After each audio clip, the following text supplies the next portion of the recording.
debate, Uncut, and After Show. I'm your host Nathan Oakley, and if you are new to this channel, or you've not done so already, then be sure to subscribe, hit the bell notification icon and join button to keep up to date with the Flat Earth debate. If you would like to support the channel, there is a super chat that runs alongside each of these shows while they premiere, and there's also a coffee, Patreon, crypto and thanks button in the info box below the video. Speaking of Patrons, I'm going to do a quick shout out to all of you who do support me on Patreon. So, a massive shout of thanks and appreciation to Smith Tools and Purchase, Level Plain Poem, Vitali Z, Colton James, BG, Survive the Spin, FE Patriot, Thomas van der Zander, Chris Wouters, Sea Level Cultist, Mitch Kennedy, Rod, The Name's Burley, Jason Hornsby, JMels24, Unamenta, Iron26, Endless, Retro Bill, John Kays, Patrick Gunnels, Banter, Hairy Blade, Mobile Max 777, Rob W, Del West Watson, Unbelievable Productions, Blue Ridge Ranger, Abraham Mohammed, Skeptic 936, Texas Mike, Chow Yun Cat, David Wayne Foster, and Dank. So another massive thank you to all of you for supporting me on Patreon. Now I will hand over to whoever is in Discord and Google so you can enjoy their dulcet tones while I set up for today's live show. I was asking, you got a day off today? I did have a day off today, my first day off in more than 6 months. Nice. Enjoyed it very well. My wife and I went to watch a movie, had a couple of glasses of red wine, so I'm just sitting back relaxing now.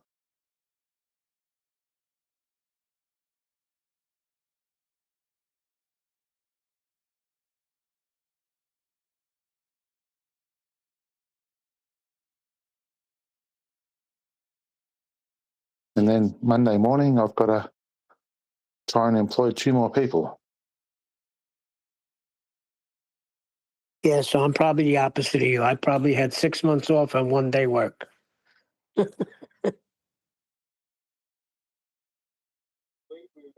out here, mate. I've got plenty of work for you.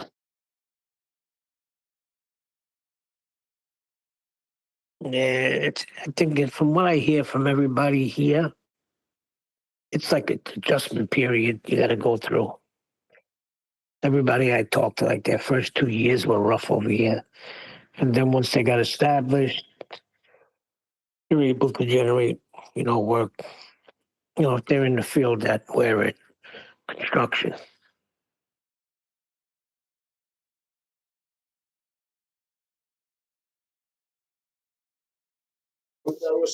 Fair enough. It'll come.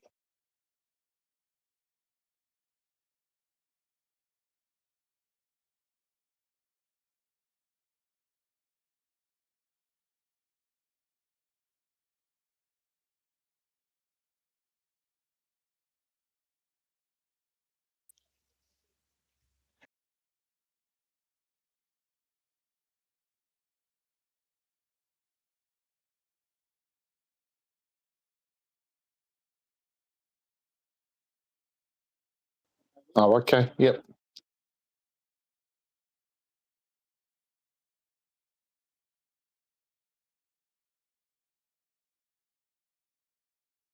Boy, look who's here early. Captain Edgewise. In here very early. Hey. Yeah, I'm leaving early too. Okay.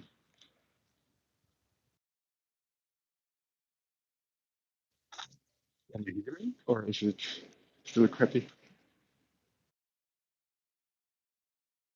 Still got a crappy mic. Have you come to terms that Earth is flat, or are you still struggling? Yeah, I even posted now references from NTSB that state vertical drift with gyros.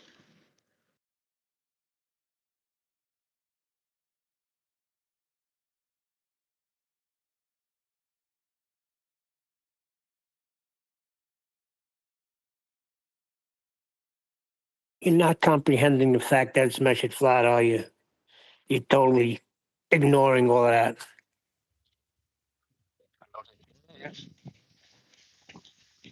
Just stating that on local scale, yeah, everything seems flat, but you can still measure angles even if it's curved. No. You're not taking an elevation angle. You're taking it from a flat baseline, which is Earth. That's what the definition of not an true. elevation angle is. Yeah, I know what it is. But it doesn't just apply to flat Earth. That's the key point here. Doesn't just apply to flat Earth. So you're saying we measure elevation angles off a flat Earth, but we don't only measure Earth flat, right? Oh, hi Nathan. Did you hear my statement before that I posted some references? Even from the NTSB stating that the verticals of gyros drift? No, Mike's a train wreck.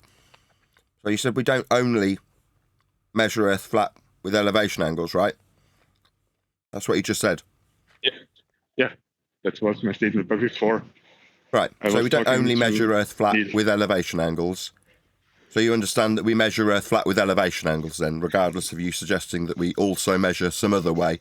You do understand that elevation angle measurement is a flat Earth measurement. It's an angle off the surface, right? It's an angle to some reference. No. In your case, in flat Earth, No. Obviously you to a don't reference. understand then. Not an angle to a reference, an elevation angle. Yeah. We call it elevation angle because we reference to vertical or to horizontal. And horizontal, as you know from Adam in globe, Yeah, elevation's off the surface. tangent. It's off the surface. Yeah. Sure. Yeah, so it's off the flat surface for it to be an angle measurement. You understand that?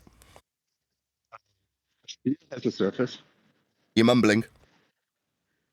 A sphere has a surface. One more time. Okay, try once more. Stop. A sphere. I can't hear you, just muttering, so I'll just say, yeah, we're measuring Earth flat with an elevation angle off the surface level for it to be an angle. Yes, we're definitely measuring Earth flat, and you understand that, but you, like Dan, are saying we don't only measure Earth flat with elevation angles.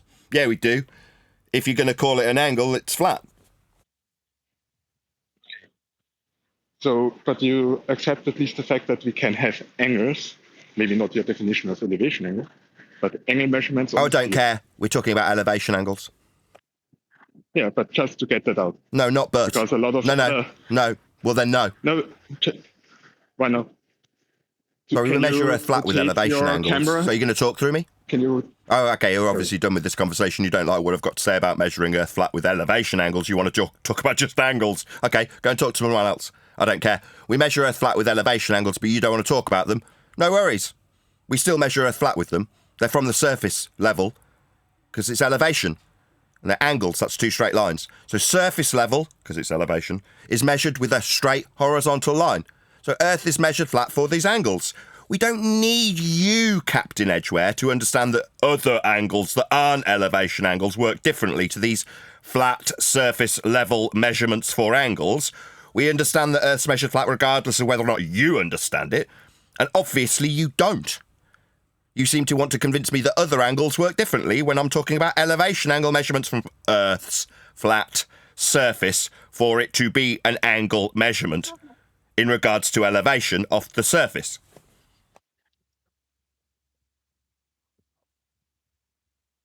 Okay. Yeah, so we measure Earth flat. We're all good, thanks. Was there anything else you wanted from us, Captain Edgeware? Yep. I just wanted to correct you on the statement that gyros are the artificial horizons and plane, which data does not. Sorry, you're going to correct me on a statement. I can't hear you stating what you're saying. Mike's a train wreck. Okay, try once more. So yesterday, you guys were debating. So what part of your Mike's whether a train gyros wreck don't you drift or not. understand? Okay, I'll try facing the other way. Better now? Is it better now? Okay, try once more. So gyros or artificial horizons do drift according to NTSB. If you want to check it, I posted a reference to the NTSB in the educational channel. Can't understand a bleeding word you're saying. Gyros and NTSB about all I can make out from what you're saying. Do you understand me? Are you forwarding the link somehow? Told you about 4 times your mic's a train wreck. Are you on Bluetooth?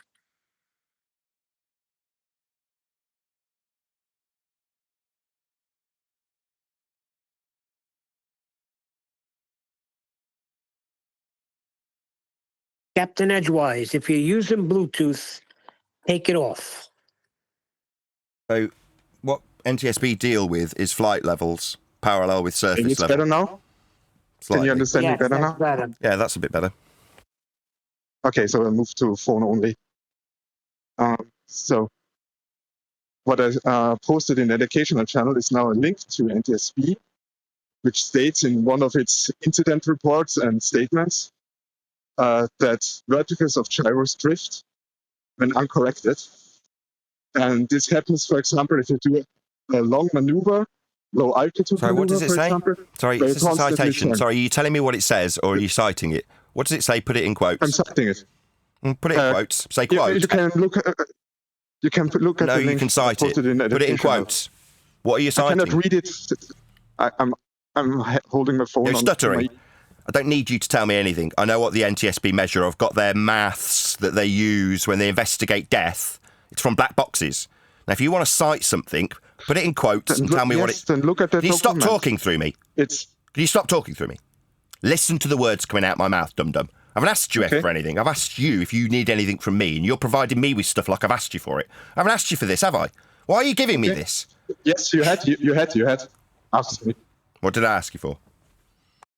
Yes, you asked me for NTSB data or files from the NTSB that cite that's the vertical. Not cite, measure. No, I didn't say that. I said measure. The measurements. And how should they measure the drift? So this is measurements If from the it's NTSB, corrected? correct? Oh, yeah, it's also measured in the report because So these are measurements from...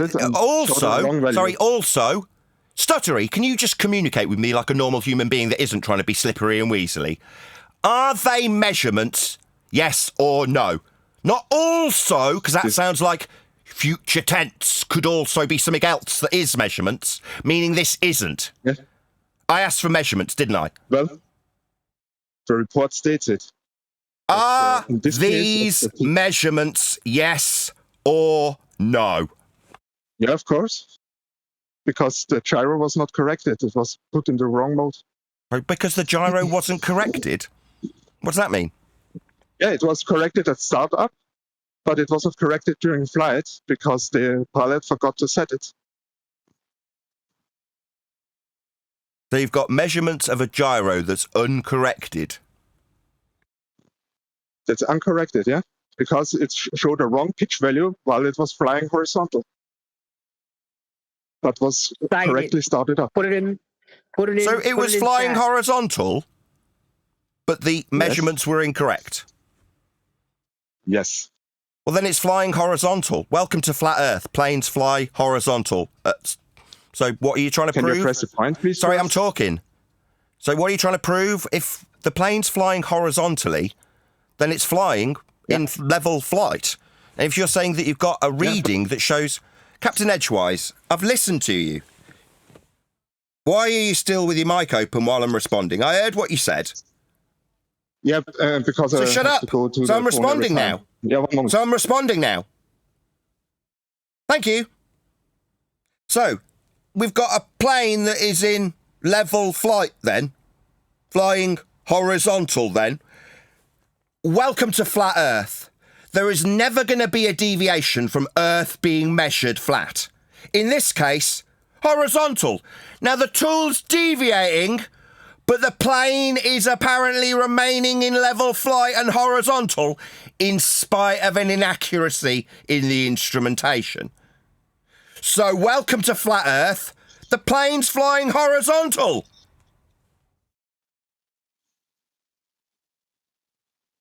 Yeah, but that's not what you stated the other day, right? That's not what I state. It's what you've just told me is measured with respect to this flight. So it's flying? No. Or is it just me, or are you still pilot- interrupting the middle of this sentence? Second time you've done it. I'm responding to you. Go on frickin' mute after you make your statement of what I've said the other day. This isn't about what I'm saying, dumbass. You've brought this to me when I've made it explicitly clear that I'm asking if you need anything from me. What I've asked you for is measurements of Earth curve from the NTSB, and what you've got is a failing instrument with a plane flying level. So welcome to Flat Earth, idiot.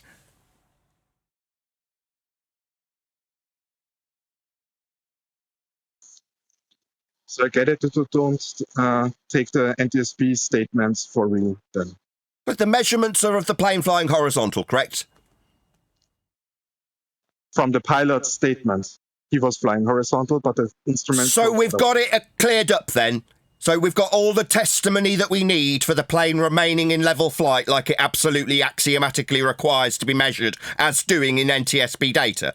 But one of the tools isn't showing that. Level flight attested to by the fucking captain. So we're all clear, Captain Edge Dick. We measure Earth flat. Okay, fine. Yeah, so shut your dumbass mouth. How is this disproving me? You're absolutely without question affirming that which I have demonstrated in measured NTSB data. And what you've come back with is no, when a plane remains in level flight, we can show that some instruments do deviate from the account of remaining in level flight from the fricking captain. Okay, so they didn't crash into the ground, they remained horizontal. Welcome to Flat Earth. Dumbass. What he did was run. The moment his example required the pilot to give testimony to how he didn't crash into the ground in spite of a failing instrument drifting. So the instrument was faulty, but he remained horizontal. Well, it's a good job he remained parallel to the ground and didn't crash into it. When in level flight. What's that? This somehow debunks me, does it, dickhead? No, he's run away like an abject coward getting shouted at for proving my point. Even the captain agreed with me. Where's he gone? Oh, he's run. Was he trying to contest the pit data? I couldn't understand him. Should I say that he's got a count of a fight that's got faulty equipment in spite of the captain managing to keep the plane in level flight? So the plane remained in level flight then, horizontal. Yeah, we already had that testimony from Captain here. Captain Edgedick.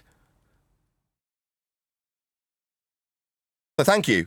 It's not like you have to say okay to me at the end of it. I don't need your affirmation for what we already know. Earth's measured flat. And they're flying over Earth flat.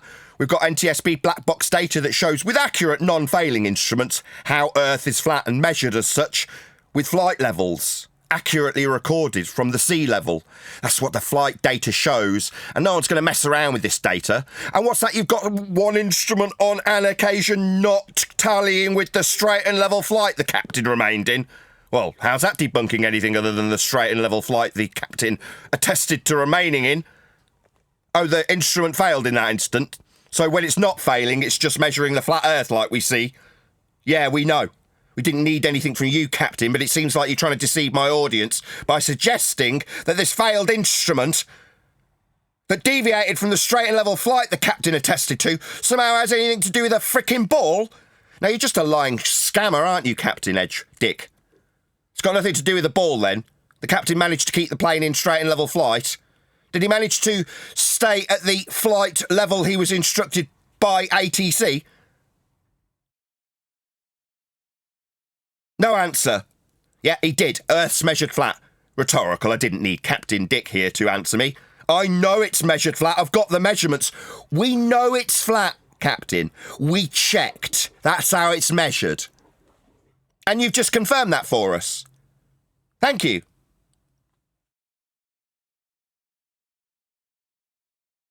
Cat seems to have got Captain Edgewise's tongue this time. Right? Managed to get a nice clear line on his phone until I ripped him a new asshole with his flat earth proof he presented. Now he seems to have gone silent.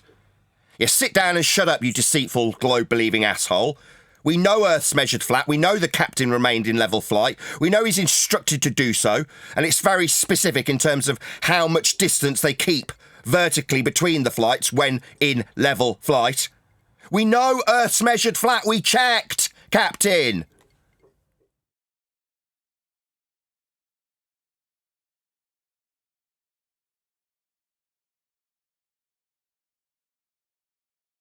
Anyone see my video I released earlier? Hey, Nathan, Yes. you might like this if you want me to read it to you. I pulled it up from what he's reporting. Sure.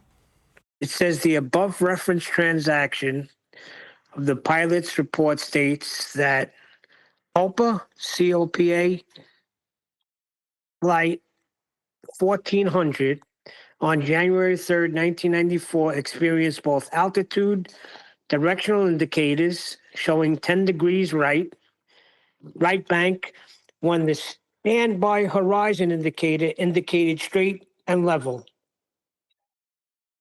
So what is he saying? They had an incongruence between the actual straight and level flight measured and indicated versus an instrument that didn't say that. I mean, this bullshitter wanted to seemingly present that as being a globe Earth evidence. What a lying shitbag. What have you got to say for yourself, you lying shit? Captain Edgedick. Lying bastard. It's nothing to do with Earth curve being measured. You're a liar. What have you got to say for yourself? I'm about to ban you. Got 5 seconds to answer, then I ban you.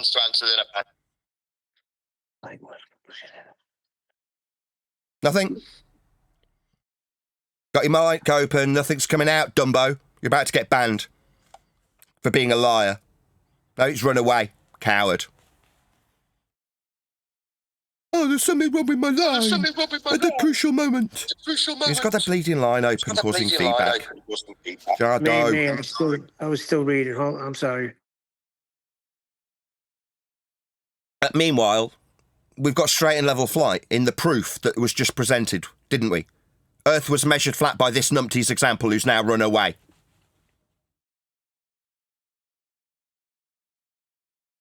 This is never going to change. Let's just get this clear for my audience, right? Nothing's going to change. Every example you ever present here will be an example that measures Earth flat. This was no exception. It's just another numpty liar who wants to believe you're on a globe, trying to contradict me with NTSB data that in absolutely no way affirms that Earth is being measured spherically. It isn't.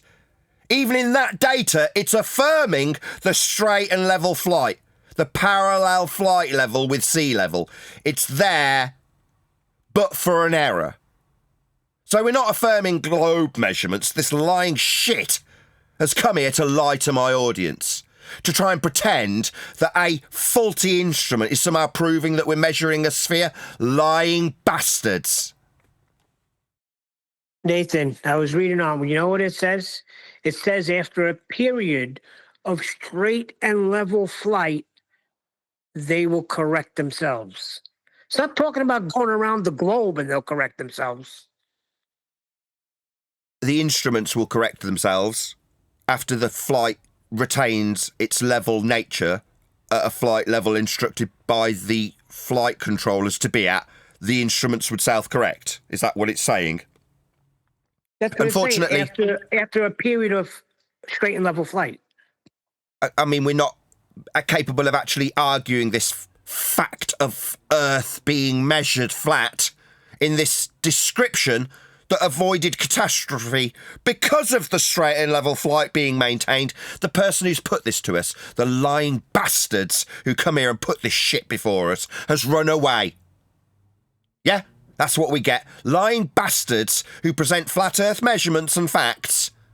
Like no one died, no one was injured because they remained flying across a flat plane in level flight. But according to him, this somehow proves me wrong. Lying bastards. They're happy to present actual information of flat Earth measurements to present that I'm wrong when I say Earth's measured flat. And it's right there in their own bloody retort. scum. It's what globe believers are. Scum. Lying scum. Yeah, this report is just a dump and run.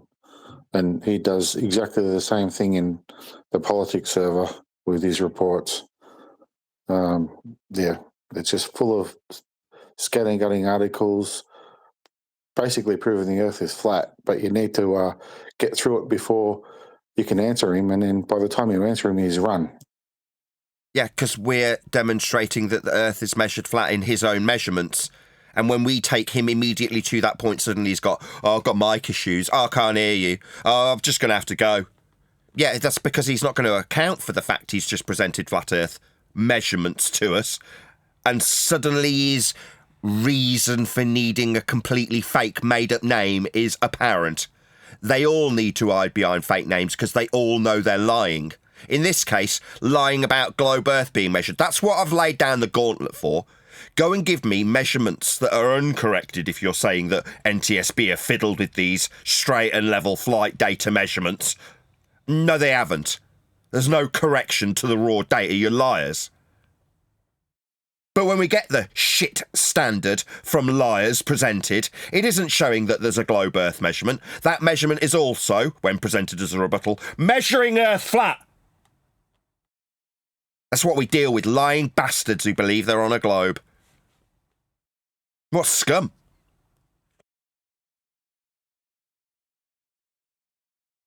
When he comes back in, I will ban him for being a liar. He was going to present that as though it had debunked me and that we do measure Earth spherically in NTSB data. That's how he presented it. That's how he positioned it. Lying, faceless, globe-believing bastard. My name's Nathan Oakley. When I say we measure Earth flat, it's because we measure Earth flat. It's not because I'm slipping some dodgy claim to be flat Earth measurement under the flat Earth measuring radar that we use to measure the flight levels with. We do measure Earth flat, and every single measurement of Earth will attest to that fact. There is no exception, and this was no different.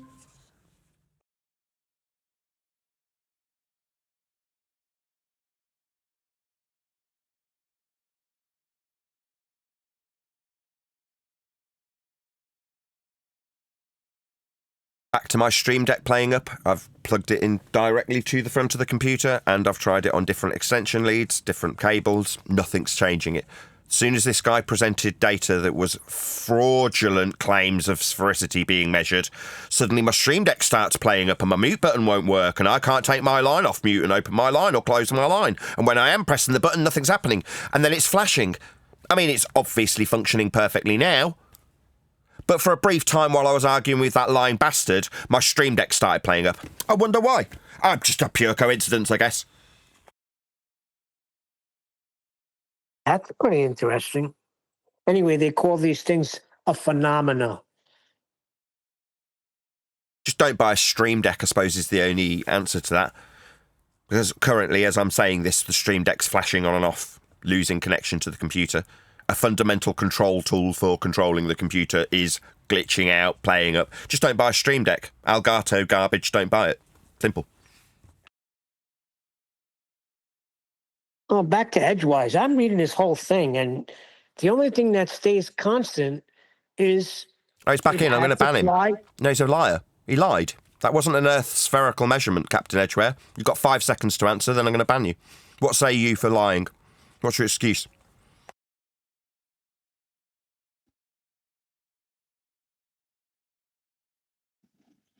I didn't say it was an F-class measurement. I said it was shown that the gyros drift and need correction during flight, which you denied yesterday, basically the whole discussion with Brian and with the other guy. Is it a globe Earth measurement? He said it was. It's not. It's not. Correction. That the raw data, so it's not a globe Earth measurement or globe Earth correction then? So it's not a globe Earth correction then? There's not a correction for globe, like I asked for when I asked for measurements then? It would also correct for globe. Right, not also. This, I'm going to ban you, you lying shitbag. You're just going to get banned. Okay. Yeah, I'm going to ban you. Lying shitbag. So it's not a globe Earth measurement as I asked for. He lied, misrepresented what he said he was presenting in response to what I asked for, which he also misrepresented. Tried to present citations. When we get to the actual measurements, they're not globe measurements. He's a lying shit. Why do we have to deal with this? Yeah. Why do we flat earthers have to deal with people fundamentally lying to us? Now, it's absolutely infuriating. Why do we have to deal with this? Not only are they not globe measurements, but it persists on flight and level flight. Straight and level. How are you? Annoyed. Hello, good morning. Annoyed. Good morning. Very irritated. Very irritated. Hello, Ron. Causing feedback. Could you turn your speakers down, please, Jardo? Yes, in the pre-show, we were alleged to have been given what I had asked for, total lie in terms of misrepresentation about what I was actually asking for, when I was presented with a claim to be citation from the NTSB. And upon requesting the measurements of a sphere Earth, pre-correction raw data, I was told that what they actually had was a malfunctioning instrument that was negated by a very clever pilot managing to keep the flight in straight and level flight, in spite of a faulty instrument.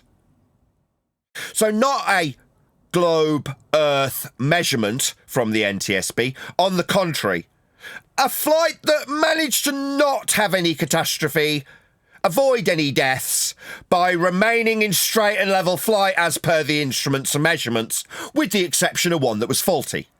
Now, this shit that we get lied to about was presented like it was affirming my request for measurements from the NTSB. No, what we actually get is complete shitbag liars presenting data of faulty instruments like their globe Earth measurements. And what do we actually get when we look at the measurements of the flight data? Well, we see that the plane didn't have anything go wrong. It remained in level flight, proving yet again that all measurements of Earth are flat. Even when you're trying to debunk me, you still present flat Earth measurements of flights in straight and level flight. Oh my God! Even the lying shitbags who try and deceive us with faulty gyros present the flat Earth data and the pilot's testimony to how straight and level he retained his aircraft when dealing with this faulty instrument. So as always, Earth is measured flat and there are no exceptions. You're not going to find globe measurements from the NTSB. They're dealing with parallel flight levels and avoiding planes crashing into each other. None of these measurements will do anything other than attest to just how flat Earth is being measured, and always was. Nothing's going to change. It always was measured flat. You have to go back and memory hole every single description from air traffic control when they tell people to ascend to a certain flight level. Those facts won't change and won't need to. Earth's being measured flat by every single journey through the air. There are no exceptions. Presenting some crappy, faulty instrumentation and saying, here we go, that's where they didn't account for the Earth curve. So is that all you've really got? Faulty instruments to pretend you've got Earth curve measurements with lies and pretending that you haven't got the extra bits that prove the captain kept the plane level? Yeah, we're still going to have all the other instruments proving just how flat Earth got measured, as was always and will always be the case. So stop it, you bunch of lying shitbag globe believers. Don't come to me with crap that's broken and pretend that somehow that's got something to do with your Earth that's never been measured spherically. All you've got is your local flat measurements that you make apologies for the lack of Earth curve, the negligible curve no one's measuring. Well, you do. You pretend that you measure it by taking your heights off surface level in Earth curve mathematics. That also requires Earth be measured flat. So let's just get it absolutely clear, without question. Everyone measures Earth flat. Any attempt to deviate from these facts results in you, be it Simon, Dan, or Craig, or Dan, or Dave, or whoever these numpties are, out measuring flat Earth angles from surface level. You're never going to debunk me by going out and measuring a flat Earth surface level angle measurement called an elevation angle, be it to the sun for a 24-hour period, or with thousands of your subscribers, Dan. You're measuring Earth flat with elevation angles. NTSB record air crash investigation data flat. They're instructing the planes to remain parallel with the ground and not hit each other. These are facts. Nothing's going to change when you numpties on a ball realise we measure Earth flat. And trying to debunk it will result in thousands of flat Earth measurements, as Dan found out. What you going to do, deny them? You measured them. Stop lying to us. Don't come and pretend NTSB are measuring a ball with faulty instrumentation. Don't lie about what the NTSB do. It's disgraceful. It's disgusting, and that's why I'm so angry. I've already pointed this out in the last 2 shows. Don't come here and use data that's life and death data that people have had their loved ones that they've lost investigated by the NTSB, questioned by you because you've got a religious belief in a ball. They're measuring Earth flat. Do not fuck around with the NTSB life and death investigations, you scum who believe you're on a ball. Just because you've got bent surface level doesn't mean that's how the NTSB are fudging data. They're not. They're just measuring Earth flat.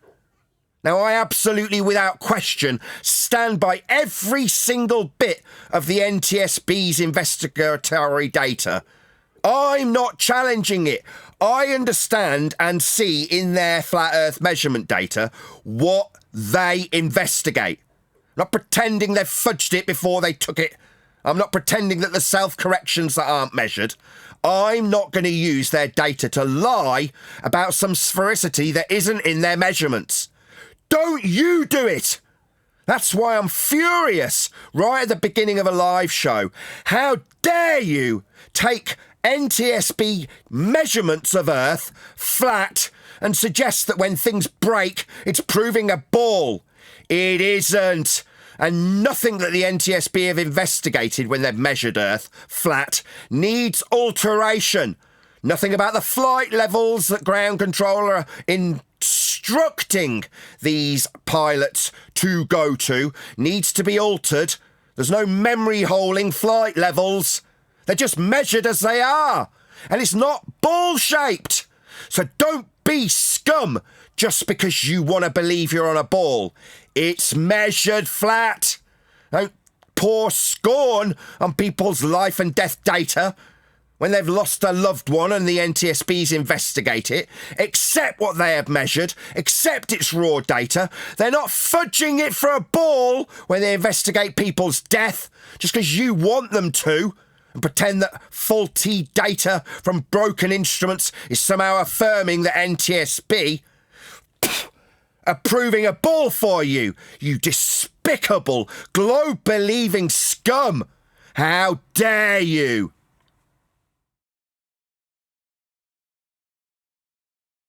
Yes, I'm very annoyed. And it's not put on. It's not me doing it for dramatic effect. People using NTSB flat Earth measurements to say that it's been corrected before they got to it. Before they started looking at this data you had your loved one's death investigated with, they changed it. They self-corrected the gyro. Did they? Why wasn't that investigated? Could that have prevented a death? Do you think the NTSB need these questions asking of them? Because you've got a bull belief? No, they do not. It's an absolute outrage. Just because NTSB measure Earth flat does not mean that you, the globe-believing scum we deal with, can start questioning their frickin' integrity. It's an outrage!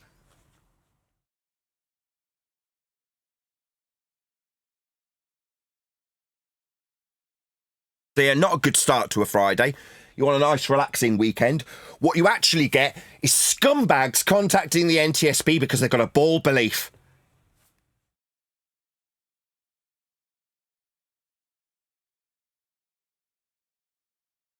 There is no raw data of a ball being corrected for with self-leveling, pendulous, mercury-using gyros.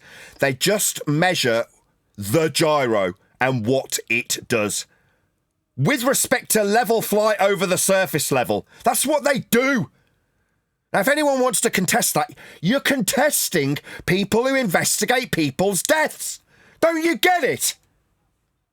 This is not about me and my so-called belief in an Earth that's measured flat when people's deaths are investigated. You want to make it about me because you're scum. But it isn't.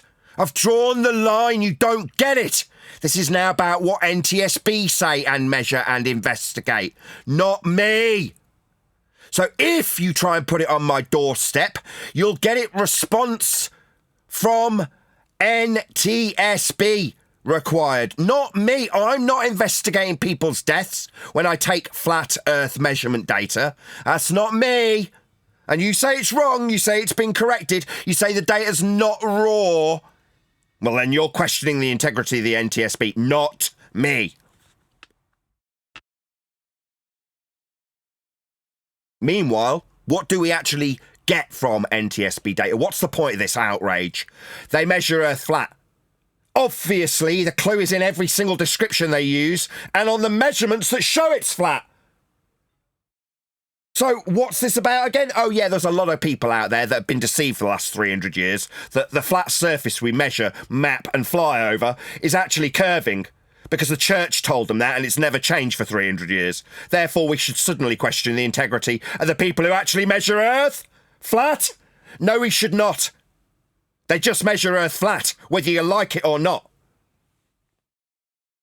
Everything I'm reading here, Nathan, it demonstrates that no matter what's going on, the pilot maintains straight and level flight. So there could be hell and haywater going on with equipment. As long as he maintains straight and level flight, you're good. Yeah. Principally, Earth will always be navigated flat. There isn't a void opening up ahead of aircraft when they're nose up with respect to horizontal. We've got it measured. We know Earth's flat. We checked. It's measured flat. People on the audience side of the ball don't seem to be getting this. It's flat. We checked. That's how it's measured.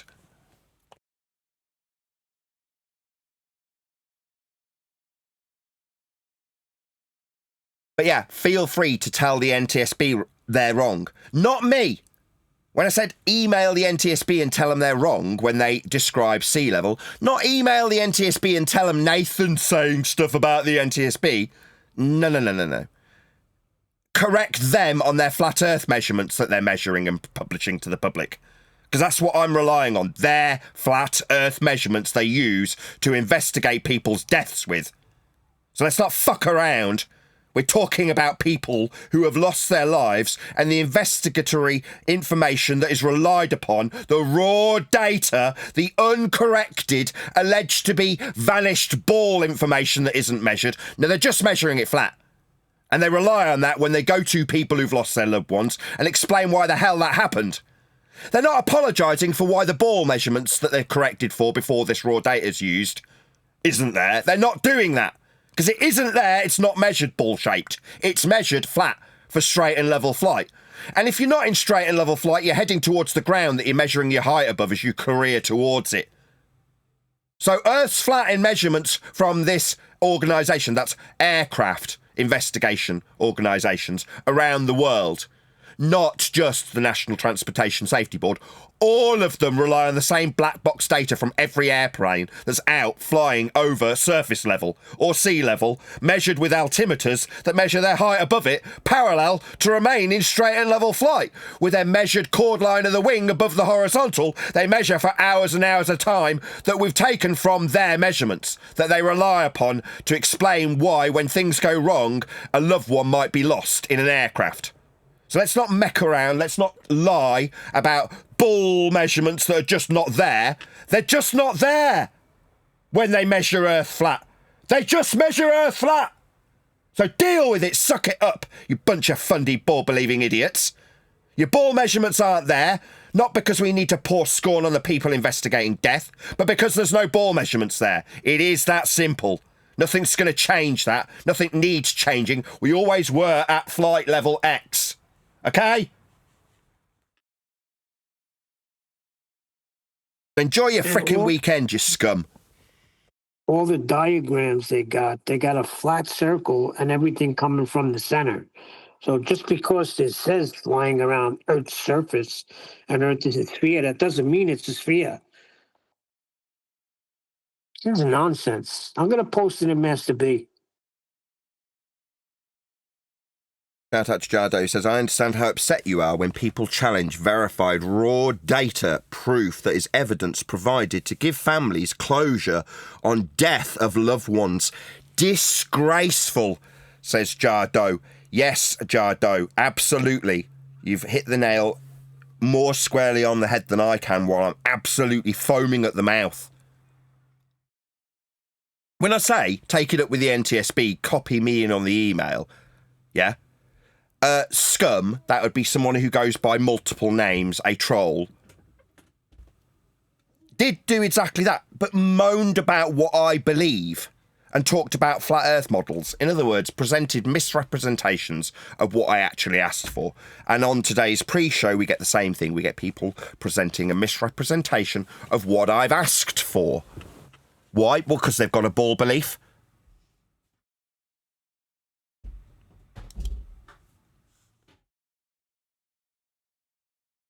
Shout out to Jardo for gifting 20 memberships. Wowzer. Thank you very much indeed for the super chat and for all these gifted memberships, Jardo. You're on the panel, and I've told you off twice. Making echo. I'm so sorry. But as much as I want to laugh about you getting told off for causing echo and gifting people memberships, and I want to be very grateful, I am absolutely livid. There's nothing going to wipe it off my face as much as I want to laugh about this. This is not funny. At all. Now, when I say there are no exceptions to Earth being measured flat, I didn't dream for 1 second when I passed this to an official source that's dealing with life and death investigation, that suddenly people would start bleating to them about there's a guy on the internet that says Earth's flat and he's talking about the NTSB. I think, as an engineer, that actually you're dealing with an oblate spheroid. Can you correct him, please? You're like, are you having a frickin' laugh? Seriously, that's what you're going to do? You're going to trouble the people of the NTSB with this shit? They're just doing what they do to investigate people's loved ones' deaths, and you want to trouble them with this? Now, don't get me wrong, I appreciate, oh, well, you told them to. No, I told them to present NTSB measurements of the corrections that are alleged by Dave McKeegan. He's suggesting that there's a self-altering gyro making corrections. Okay? Well, I want to see the uncorrected data, if that's the case. If it's just the mercury-filled gyro doing its thing, correcting itself for the ball Earth underneath, well, then let's see the uncorrected data from one without that mechanism, and let's see how ball-shaped it is and where the corrections get logged in the black box data so they can be taken into account when investigating people's deaths. I did it already, I'll do it again. Spoiler alert, they're not in there! Just the flat Earth measurements. None of Dave's shite that he lied about in terms of sphericity being suggested by the NTSB in the flat Earth black box measurements that they use to investigate people's deaths. That's what you would need to provide.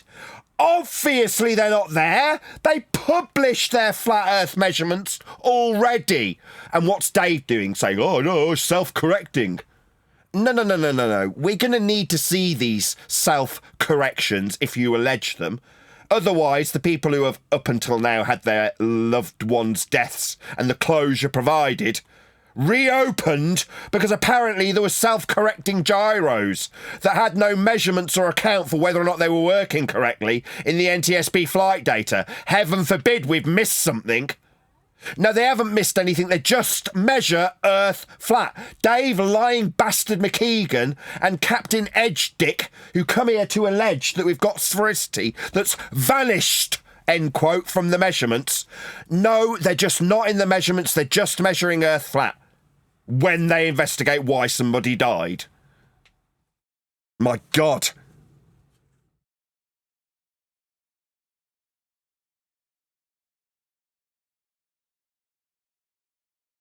Pick something else.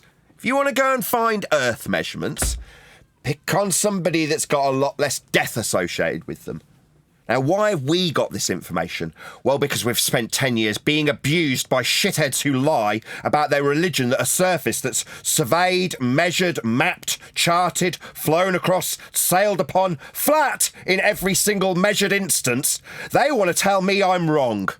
And then go out and measure thousands of angles to the sun whilst telling their audience I'm still wrong. Yeah, we measure Earth flat, but that's because it's a really big frickin' ball that we measure Earth flat with millions of angles. Always. It's the only way we've ever measured Earth. Flat. Exactly as I say. For some reason, that meant I had to deal with persecution for the last 10 years.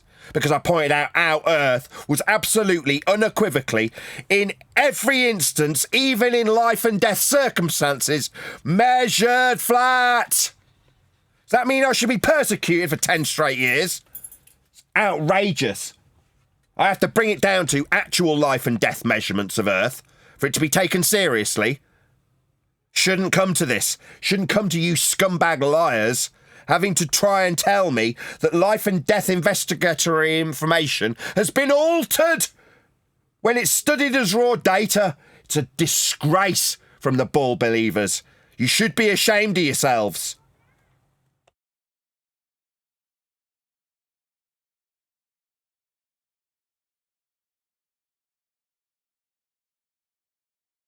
When I put earlier today the fact that a bull believer had come and put a faulty tool in an account of an Earth that was measured flat and a pilot that remained in straight and level flight, the bull-believing lying scum just ran away with his fake name and his faceless troll, no identity internet persona buggered off because even with a fake name, his only attempt to justify it was to go to what is being said and ignore the flat Earth measurements and the pilot's ability to remain in straight and level flight. In spite of having a faulty tool, a lying scumbag was presenting like it was a globe Earth measurement.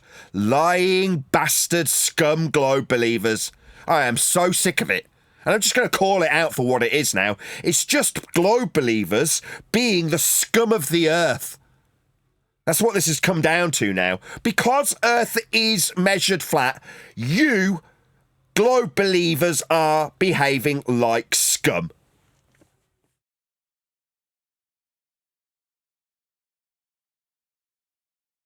Yeah, now you got proto-thad in on it.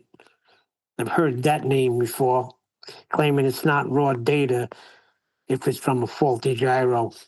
So there we go. That's what I'm saying. If you want to allege that the data studied by the NTSB isn't raw data, it's been corrected for sphericity, then that's an outrage. And I say you, in that instance, needs to CC me in on your communication with the NTSB that challenges them because you say they're not using raw data. The data's corrected for your belief in a ball. It's not.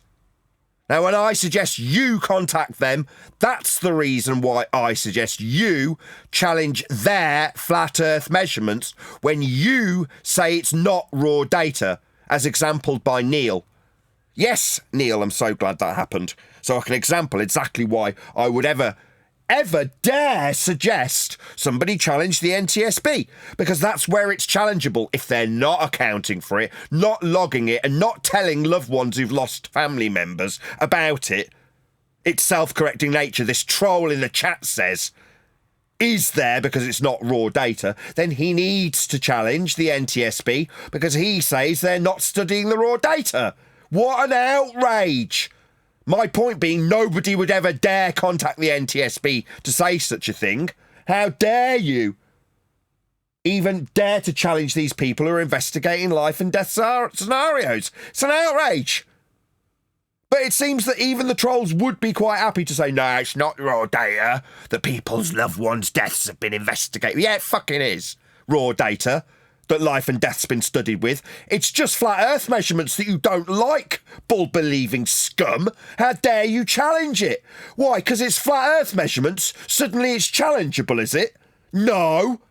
Suddenly the whole concept of flying straight level's challengeable, is it? No. Suddenly sea level? The base principle of Earth measurement's challengeable, is it? No! We just measure Earth flat.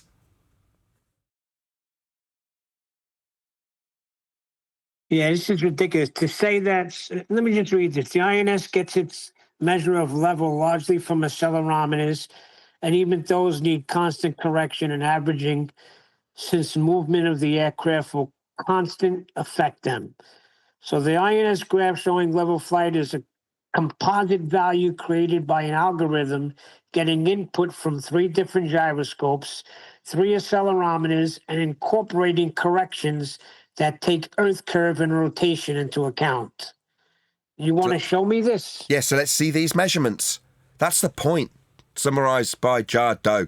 Dave McKeegan has single-handedly reopened every investigation by the NTSB ever because of a 1950s video.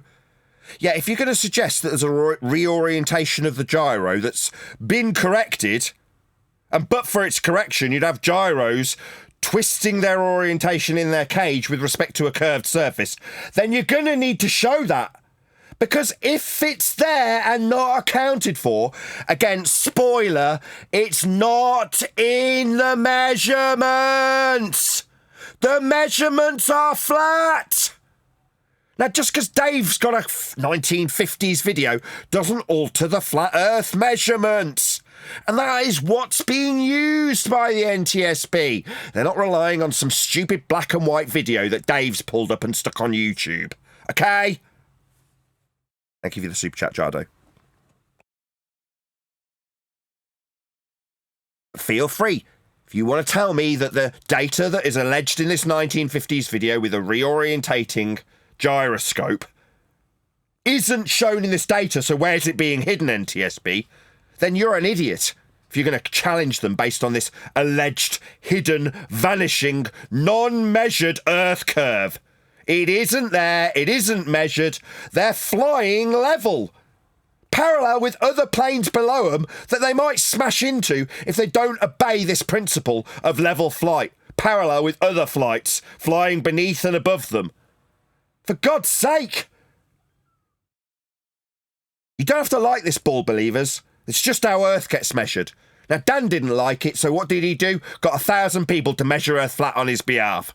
Don't be an idiot. Don't be Simon Dan. Every time you tangle with me, Dan, you end up making yourself look like a complete idiot. You want to tangle with me over reference frames alleged to prove Earth spinning, you turn around and tell me they're debunked. You and your reference frames are ruined, end quote, Dan. Just with added stuttering, right, Dan? This time, Nathan says Earth's measured flat. I know, I'll go out and I'll measure Earth flat with elevation angles 1,000 times. Is that what you've got, dickheads? You're going to embarrass yourself by proving me right with flat Earth measurements and debunking your own alleged proof of Earth term with 2 reference frames by saying they're debunked. That's what Dan's doing. Tangle with me at your peril, morons. You'll just end up proving my point, like the guy who ran away earlier calling himself a captain, presenting a faulty instrument to suggest, by way of lies, that you're measuring Earth as a sphere. No, you're not. The captain's getting congratulated for keeping it level. In all the other measurements, it's level. Oh, but we've got a faulty instrument here, so therefore what, we're measuring Earth sphere-shaped? No. Just a lying shitbag, globe-believing scum, coming and presenting faulty tools like they're a proof from the NTSB of measured sphericity that Dave's saying is hidden, self-correcting, not accounted for, as the gyro reorients itself around a globe that isn't being measured in the flat Earth data we do study people's deaths with. We're just measuring Earth flat. You don't have to like it. Going out and proving it with flat Earth measurements in the case of Simon Dan is nigh on idiotic if you want to believe you're on a bleeding ball. Don't measure 1,000 elevation angles to the sun off a flat Earth then, Dan, you complete clown. Why on unholy hell would anybody assume that measuring over 1,000 flat Earth elevation angles is going to prove me wrong? No! Measuring Earth flat 1,000 times just proves that you've got 1,000 participants that are too dumb to look up the definition of what they're bleeding measuring. A surface level angle? So you're measuring surface level, you bunch of dumbos who watch Simon Dan? Yeah, you're all proving me right. All 1,000 of you measured a flat Earth prerequisite elevation angle. And right before Dan published his facts in regards to the 1,000 measurements of a flat Earth you all took, he pointed out in response to me, yeah, I accept the prerequisite flat Earth elevation angle measurement, but it's only locally measuring Earth flat. Yeah, you're measuring Earth flat 1,000 times to debunk a flat earther. My God, Dan is idiotic. Nathan, you brought up a good point before. A lot of times we're listening to you and we're thinking of one plane in the air. You're talking about thousands of flights in the air. And if they weren't maintaining their level flight, they'd be crashing into each other. Yeah, it's an axiomatic principle that's used in every measurement from every black box ever. You don't have to like it. They don't have to like it.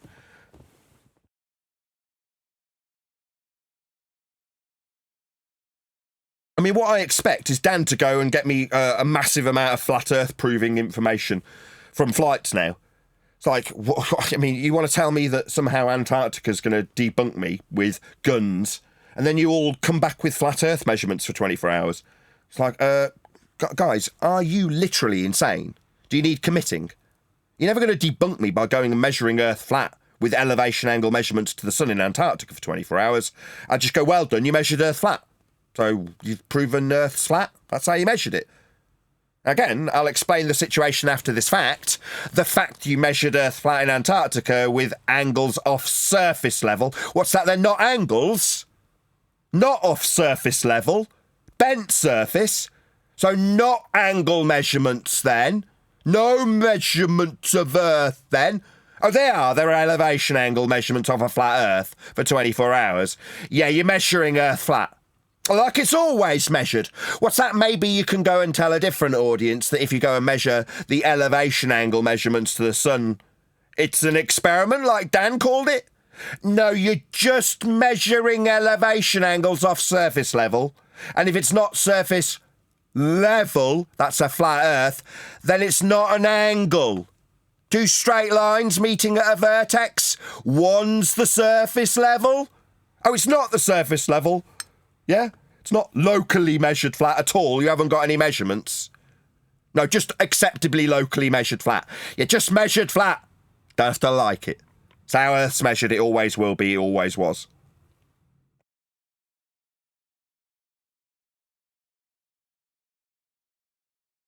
$80 people watching.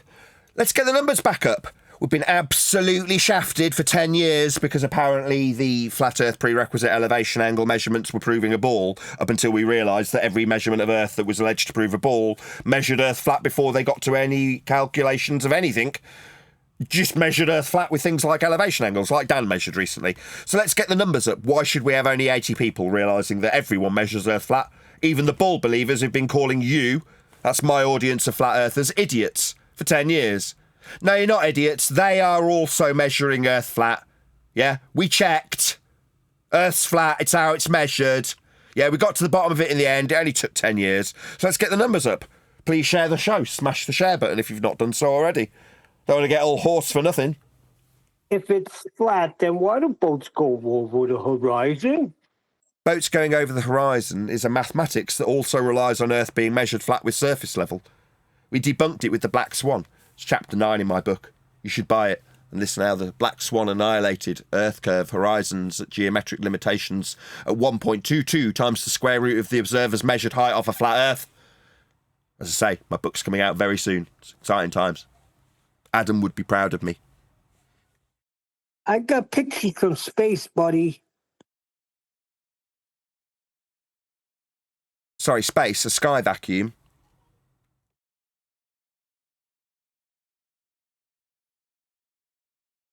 No, there is no space. Outer space is fake. If the sky was a vacuum, then the gas we breathe would fill the space. It's a law of nature. Entropy. I have Christian astronauts, and they would not lie, and they were one of the last people to orbit the moon. Now, what are you telling me, that these guys are liars? No, I'm telling you that they lie. They're Christians. Orbits is also a measurement of a flat Earth. It's a derivation of angle measurements to the stars. orbital motion is introduced in Keplerian nature by measuring Earth flat in the first instance. So you're going to measure Earth flat to infer orbits, to lie about being in if you're a man. You can't be in an orbital motion. It's a mathematical derivation of a flat Earth angle measurement that would violate the principle of the first measurement taken if you bent the surface measured flat with angles. The same angles measured by Dan 1,000 times on a flat Earth.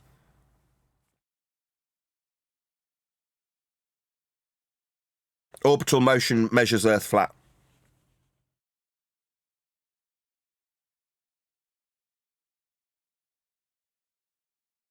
You can't demonstrate how Earth isn't measured flat. It's impossible. No, all you can do is apologise for how flat you will measure it locally. I put that diagram in Master B if you wanted to take a look at it.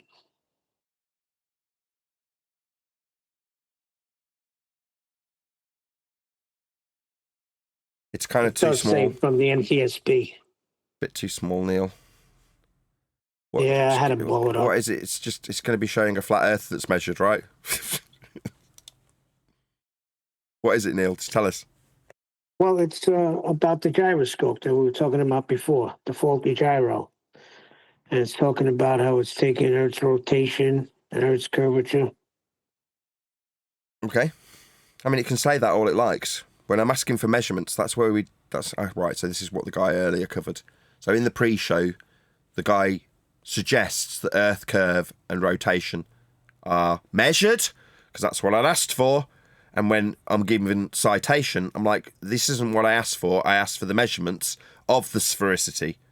And if you're suggesting that NTSB are fudging data because it's been corrected from the Earth curve that was measured pre-correction, then I want to see that measurement.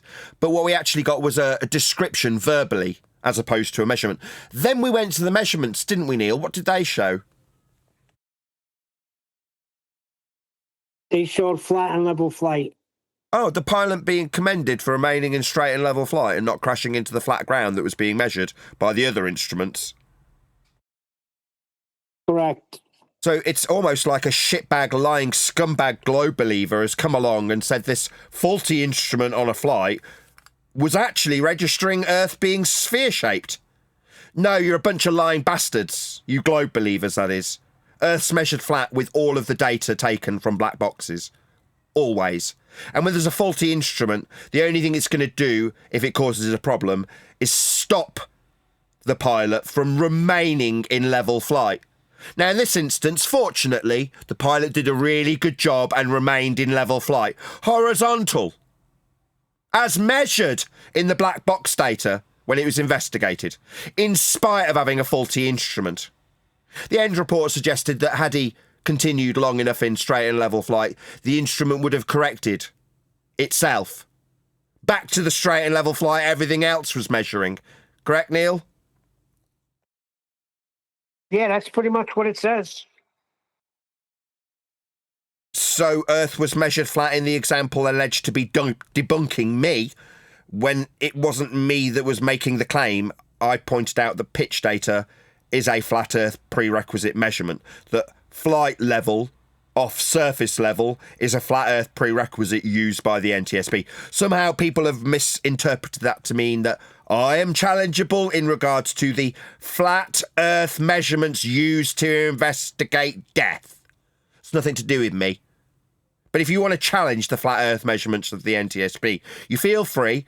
CC me when you, not me, I absolutely stand by and affirm NTSB measurements as being accurate. Why wouldn't they be? Why wouldn't their flat Earth account be correct when investigating death? I agree with them. But if you suggest that the NTSB's data's fudged, corrected, there's ball measurements, but they've just corrected for them, they've vanished from the data, then I want to see them reappear. Because how dare the NTSB, according to you, remove this data, correct this data, not show this data when investigating death? Now, they don't. It's an outrage that anybody suggests such. I wouldn't dare. But you, scum, who lie can take faulty instruments and suggest that that's NTSB data measuring sphericity. Lying bastards. Globe believers, that is. That's what you'll sink to avoid the awful truth of an Earth that's measured flat in flight data. Can I just get this right, Nathan? So is Dave Triangles McKeegan suggesting that the gyro takes Earth curvature into account and accounts for it, and then it removes that information and converts it to horizontal data? Is that what he's saying? I don't care what Dave's saying. I mean, if that is what Dave's saying, he should be taking it up with the NTSB, because as far as I am concerned, and is alleged by the NTSB, they're dealing with raw data, and the raw data is a measurement of Earth that has a surface level and parallel flight level and pitch up with respect to a horizontal reference. Earth is flat in NTSB investigated black box pitch data. These are facts, regardless of what a fuck ugly golem Dave McKeegan says when he references a 1950s black and white video that alleges gyroscopes are reorientated around a spherical surface, and this is corrected for, just not logged or measured when investigating death. Dave is just a wanker, a liar, a shitbag, a globe believer who's prepared to fly in the face of the flat earth measured data used to investigate death with a black and white citation from the 1950s. Now me, I say I couldn't give a crap what fuck ugly Dave McKeegan says. They measure Earth flat when investigating death. I'll rely on the measurements, not Dave's apology for the disappearing Earth curve that is apparently corrected from this raw data. No.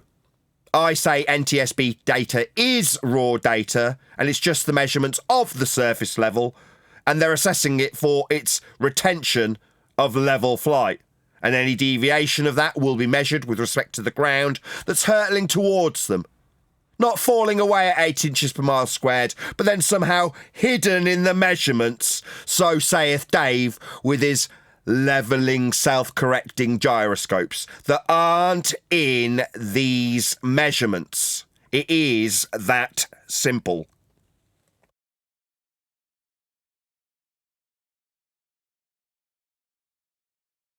Doesn't time fly? Still only got 76 people watching. Please share the show if you've not done so already. Be good to get some of these shows over, what? I was going to say 100 viewers live. Why aren't we having 1,000 viewers? We're pointing out that we've won. There was never a debate. No matter what we do moving forward, Earth measurements will always be described exactly as they are, flat. Now, we've come across instances where people have said we're wrong, and they've gone out and measured Earth flat recently in the last 6 months in Antarctica, and with 1,000 sun measurements with flat Earth elevation angles, agreed to be locally flat measurements by the host of the participating group that's done it. That's Simon Dan and Dave McKeegan. They both measured Earth flat. Further to that, every description ever of any air crash investigation utilised measurements of a flat Earth, with sea level, surface level and flight level all being axiomatically parallel with one another for it to be an accurate description of the investigation of the plane when it meets the surface level, killing people on planes. So let's make no mistake about what the facts are in this matter. Earth's flat. We checked. That's how it's measured.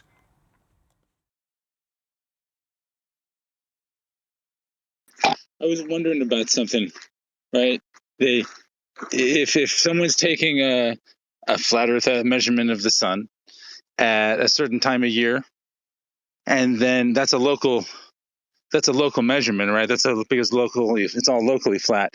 But then at the different time of the year when the sun is hundreds of miles from the Tropic of Cancer to the Tropic of Capricorn, they're still going to use the same local measurement, and that same baseline is going to stay the same level. What you're even saying, though the sun is now hundreds of miles in the other direction. Sure. What you're asking or summarising is, regardless of where they think the sun is, every measurement of an elevation angle to it, regardless of the time of year, is always a flat Earth measurement? Or to put it another way, we always measure the sun flat. is what you're saying. It's flat everywhere, whether the Capricorn, whether the sun is on the top of a Capricorn or the top of a Cancer, wherever you're looking at it, it's actually hundreds of miles in a different direction or further away from you, if depending on where you're looking at it. But they're still going to use the same level baseline regardless. Correct. Because it's locally flat. Yes, no matter all what. measurements. Yes, all measurements of the sun in all instances, without exception, are flat Earth measurements. Like Simon Dan recently found out. What's that? Yeah, we do measure Earth flat locally. I mean, when we measure the sun with elevation angles that are a flat Earth prerequisite, it's just locally flat measurement. I mean, the curve's negligible when you're measuring Earth flat thousands of times, right? No, we're just measuring Earth flat thousands of times. That's all we're really doing, because that's how it's measured. Regardless of where the sun is, regardless of what time you're measuring it flat. Right, Dan? Just thousands of flat Earth elevation angles. What's that? They're not flat Earth measurements. Sorry, elevation's off the surface, though, right? It's an elevation angle, so we're definitely dealing with the surface. And for it to be an angle, it's got to be flat, straight, or it can't be called an angle. So it's the surface being measured level. Yeah, thousands of times by Simon Dan to debunk me. Well done, Dan. You measured Earth flat with thousands of people confirming my facts that I lay out here daily. Give Dan tens of thousands of views. Remove me and scrub me from the search results. It's only fair. At what point does it become unlocal, where it's not local anymore? How many miles does it take for it to become, well, it's no longer local? There isn't such a beast, unfortunately. There is no such thing that you can describe as a non-local measurement if you're measuring it. Everything's local to you. That's why they use that word. All measurements of Earth are flat. If you want to say all measurements of Earth are local, you can say that too. What's that? It's just locally flat. All measurements are local. You can't measure over there. I'm not there. I'm just locally here. And if I'm measuring, I'll be measuring locally. And in terms of how far, well, you could take the minimum elevation angle to Polaris. It's what the ball believers, when measuring Earth flat, believe forms their equator on the outside edge of a ball. That's a flat Earth minimum elevation angle measurement of a flat surface level, like Dan measured, to Polaris. That's 5,400 nautical miles of flat Earth measured, if you want to use the system of Polaris and latitude. Measured flat with angles. So yeah, you've got quite a vast area of flatness being measured locally, but every measument's local. 3,000 miles from over 3,000 miles from tropic to 5,400. tropic. 5,400 nautical miles. That's like New York and LA both being in the local, both being local. Just there's local words and misnomer. All measurements are local. Yes, but some measurements are more or less local. Oh yeah, which ones are they? No, I'm just quoting Orwell. All animals are equal, but some animals are more equal. Oh, I see. From Animal Farm. You can think of it as equal. Yes, how appropriate that you should use a George Orwell quote in this instance. I think that Fuzzy Ewok has an interesting point, though. I'd never thought of that. I mean, technically, if you're taking an elevation angle at sunrise or sunset, you're in the northern hemisphere, and during winter, I mean, I don't know, that's pretty, that's half the Earth. Away from you, yeah. And it's all local. Yes, it's all local. But yeah, that's like you're looking at, if you're saying you're looking directly north you're right, like at sunset, at a sun at a certain spot in the sky. And 6 months later, it's 3,000 miles away from you, and you're still using the same level baseline for the angle. It's the only way you can. It has to be level.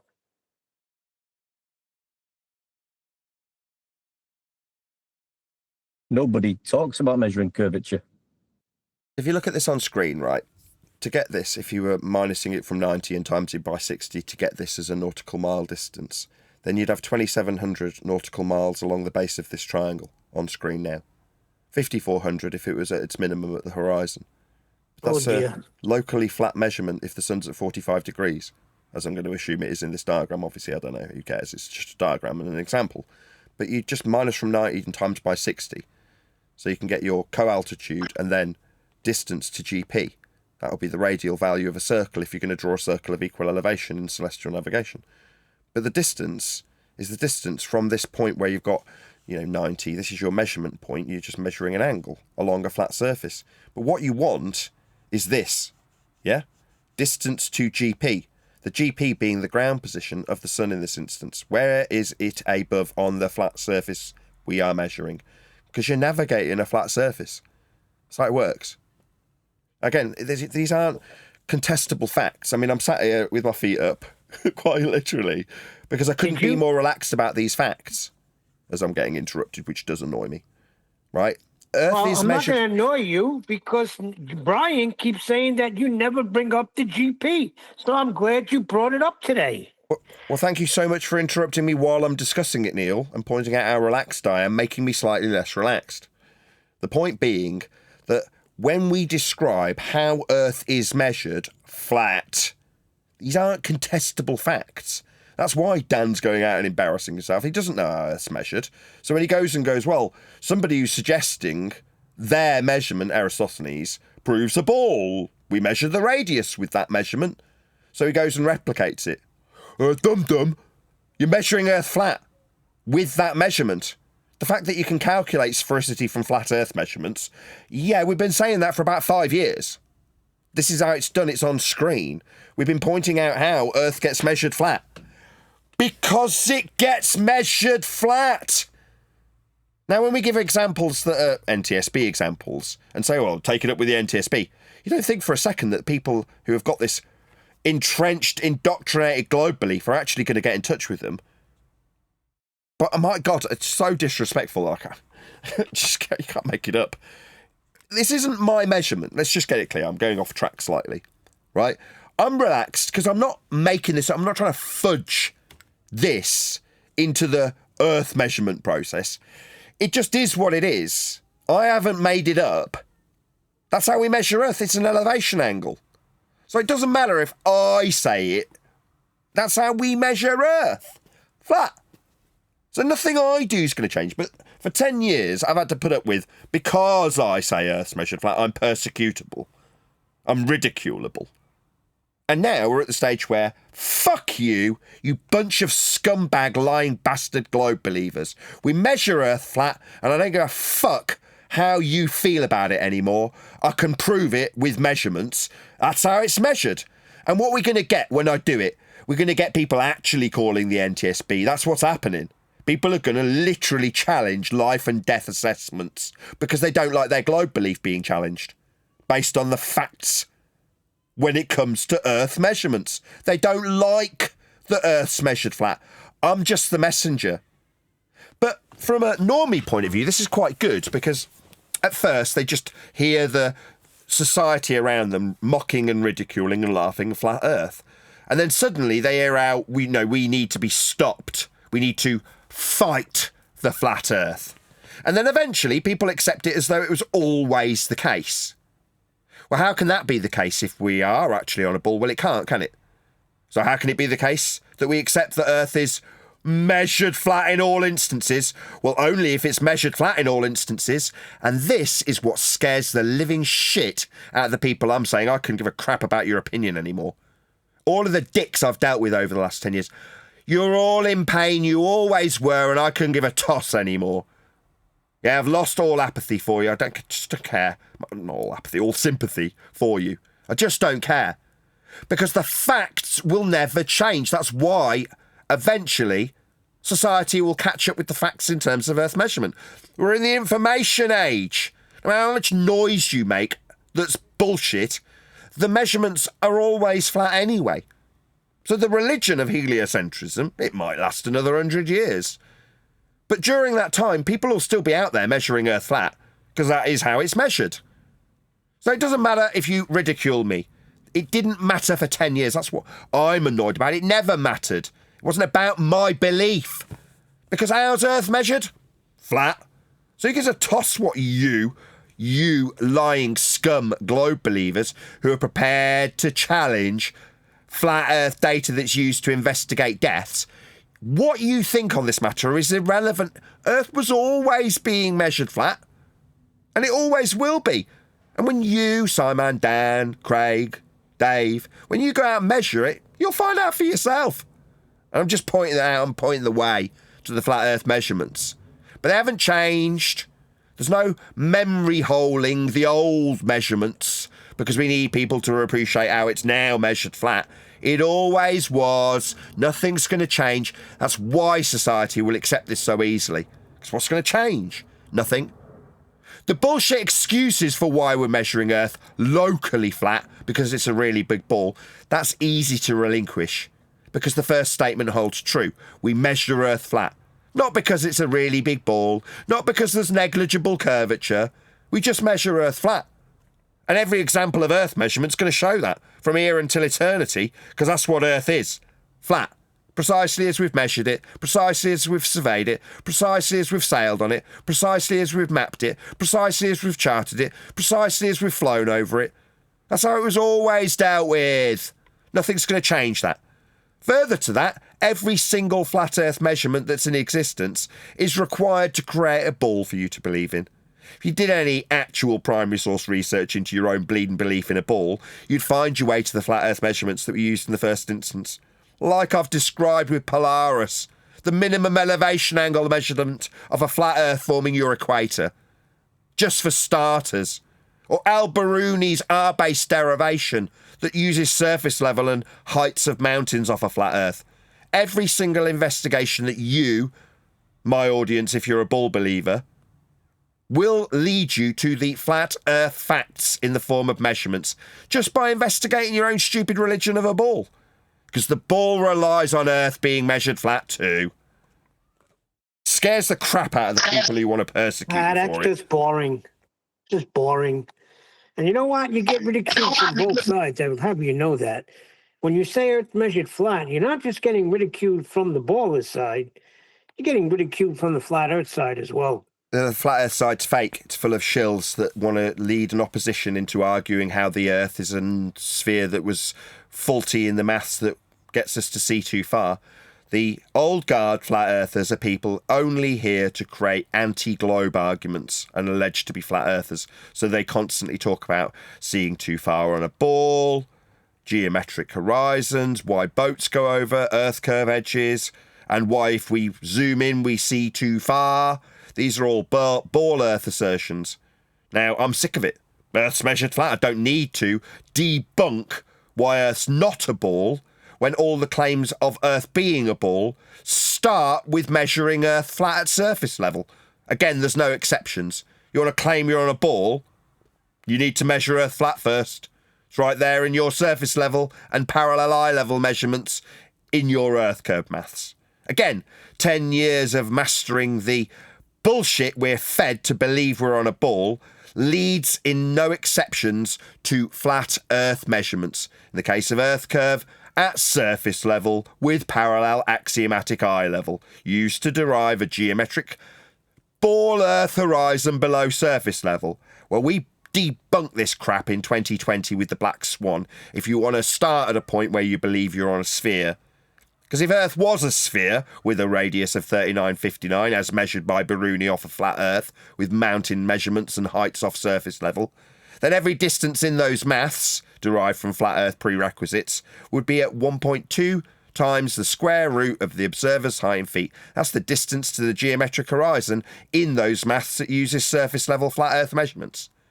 And the distance to the geometric horizon measured in the Black Swan, as we fondly call it, is beyond those mathematical geometric limitations used by deriving flat Earth surface level measurements off Earth as a flat plane. So your distance to geometric horizon in flat Earth using Earth curve maths was debunked 5 years ago. Black Swan. Those two oil rigs demarcate distance, and the horizons behind them, meaning your stupid, nonsensical physical sphere was debunked as a notion claimed by maths that uses flat Earth measurements 5 years ago. So I don't want to hear it. We're sick of hearing it. You need to measure Earth flat to assert you've got Earth curve. Start sucking it up. Actually, Nathan, what are the signs then, D? Neil, then go. I was going to say, actually, it started with measurements. If you think about it, it all starts at the horizon, right? We were arguing years ago, but it was all about the measurement. If you think about it, Yeah, from surface level. yeah, we were just whistling past it. Yes. And then we go and get linear straight distances from Google Earth to argue about where physical geometric sphere edge horizons calculated with linear flat straight line distances to a point below the surface level we're measuring our height off and calculating with a parallel eye level. Yeah, we whistled past about 5 different flat Earth prerequisites when we used the begging the question, proof of nothing, perspective hijacking Earth curve calculator. We just didn't realise how many times we'd measure a flat Earth to get to the point when you assert that the reason things disappear into the distance, hashtag shit shrinks, it's called perspective, is because Earth curve's blocking your view. It isn't. You measure Earth flat to assert it. It just hit me like the same as with the sun being in the Tropic of Capricorn or the Cancer. Every elevation angle to Polaris, the further away from Polaris you go, the more curvature you should have, and actually it's the straighter the line for the angle. That's just an angle. That's insanity. It's just an angle. The farther you go, the straighter the line. That's so dumb. Well, it's not straighter. You should either straight or it's not. So if you're measuring an angle, the surface level is a straight line. It forms part of the angle. And if you're getting further and further away from Polaris, then yeah, you're forming a straight line to Polaris that gets longer and longer if you're measuring its GP. Yeah, that's what I mean. Like if you're trying to measure under Polaris and the further you get away from it, the more curvature you should be measuring or seeing, and the more you have to treat it as a straight line. I don't know what you're talking about when you say the more curvature you're seeing. That just makes no sense to me. All you're doing is measuring an angle. People trying to use all the angles to prove curvature. It just doesn't make sense because the further away from trying to do that, where you would see to prove if their proof was in the pudding, you would have seen it right there. But no, they have to take all of that curvature in the math and make it a straight line to make it be an angle. No, they're not taking any curvature in any math. You're just measuring an angle to Polaris.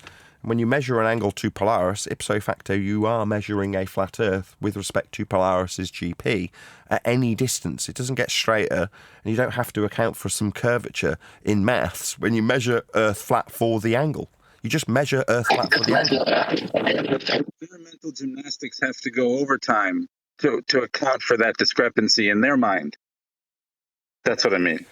Yeah, but you keep introducing things like there's a discrepancy. What discrepancy? You're just measuring an angle. So you measure the angle with respect to the horizontal plane of reference Earth's surface must be if you're navigating it. And if you're backing away from Polaris towards its minimum, that line to its GP, Polaris's GP, gets longer and longer and longer. But it's still just a straight, flat line along Earth's surface. But you're saying, well, there's a discrepancy. No, there isn't. We just measure Earth flat. Is a discrepancy for the people who use angles like this for proof of curvature. It's not proof of curvature. That's the point. When you say it's not proof of curvature. To create a system with that flat Earth prerequisite elevation angle to Polaris, you can derive minimums like the outside edge of the ball when measuring a flat circle of equal elevation with the minimum of Polaris, but it's still just a flat angle to Polaris. Now, it's not a discrepancy, but you can take that flat Earth measurement and create the ball with it. No, I know it's not an actual discrepancy. It's just one that exists in the mind of a glober trying to use this as proof of anything. And as soon as you realize that, how ridiculous that is, I don't know. It just sort of, it's ridiculous. Yeah. Yeah, what you're fishing for, let me just try and explain what I think you're fishing for, because it's John's words, not mine. John, refracted curvature, formerly father of a stolen child. Well, that explanation is as follows. You can't axiomatically bend something that you've measured straight. So if the surface level is what's forming part of the angle, in this case, measurement of Polaris for latitude, then you can't then say the surface is bending, because when you formed the outside edge of this case a spherical ball mathematically, you've measured that outside limitation with a flat earth angle. So you can't then bend the ground if you're going to suggest that that creates the ground that is bending. You can't use the minimum elevation to Polaris to say that it's the outside edge of a ball, because you're breaking the initial measurement that you used to create the ball with. Exactly. The proof of curvature is going to take a flat Earth measurement and then immediately wrap it around a ball in math. And the further we go with the measurement, the more curvature we're going to do in the math. It's ridiculous. Yeah, that's what I'm. Yes, they have to bend that in their mind somehow. No, not exactly, no. Well, no, they can create a ball with those measurements, right? So then you've got the outside edge and you can create the ball that we show diagrammatically on screen quite frequently. But then if you're going to infer that some measurements coming from that curved surface, it cannot. So then what you do is you then say, well, no, you're making a tangential plane measurement, in other words, measuring Earth flat. And once you've got your flat Earth angle measurement from that tangential plane, you can transpose it back inside the ball so that the angles work through the ball to the celestial sphere. But it's converting it back from a flat plane measurement, regardless if they call it tangential or otherwise, to the centre of the ball after the fact. So they're never working from on the curved surface. They're always working on a flat plane, tangential to it, ready for conversion back inside the ball so that it can functionally operate like my diagrams on screen now. Because essentially the globe is just a glorified protractor wrapped around your position. And if you take a flat Earth measurement from a tangent plane, it's still a flat Earth measurement. And for it to function with the celestial sphere, you have to put it inside the ball Earth if you're going to retain that as the map. But then you have the angle coming from the centre of hell through the ball Earth to the celestial sphere of the angle that you measured on the extended, in that case, celestial plane. Yeah, exactly. That's what I'm saying, like the protractor. I'm like the flat edge of the protractor. The longer that protractor is, the longer your measurement from the center or the GP or whatever it is you're measuring up above, the longer that is, in their mind, they have to, that should equal. That's what you're going wrong. Stop. Fuzzy, stop. Stop making apologetics for what they need to do. Just go. You understand. Measuring the GP. Just pop yourself on mute a second, Fuzzy. It's causing horrendous feedback. You understand the first bit. We measure Earth flat with the angle. Then you're saying, and therefore they need to explain why the flat baseline that's getting longer and straighter and flatter is actually curved. You don't have to do that. It's not your problem. You don't need to worry about these dicks and how they will cope with an Earth that's measured flat with the description you're giving with Polaris's GP. That is how we measure Earth. How they cope with it is because you seem to have, like me, been trained into the misapprehension that you need to now explain how that doesn't work for them. You don't. We just measure Earth flat. There's nothing needing doing after that fact. I agree. And all I was trying to say is that it just struck me as to how overtly obvious that should have been a long time ago to me in my mind. Yeah. Yes. We were brought up to think that way and to try to undo that. And you're right. And I agree with you. And it struck me again. It just was like a wham, like, oh, yeah, right. It should have been so obvious. That's all. I agree. Yeah, Neil was saying it earlier, similar sort of vein, when he's like, when you get to the begging the question, proof of nothing, perspective hijacking Earth curve calculations, how can you miss your height off sea level? How can you miss the linear, straight, flat Earth distances that are used in the calculations? How can you miss the prerequisite parallel eye level measured off surface level when you're using the claim to be proving Earth curve measurements of a flat Earth in 5 different instances? How do you miss these things? Well, you just do. It's so obvious. Once you see it, you can't it's like, oh, yeah. How did you believe in Santa Claus? It's so obvious. It's so ridiculous.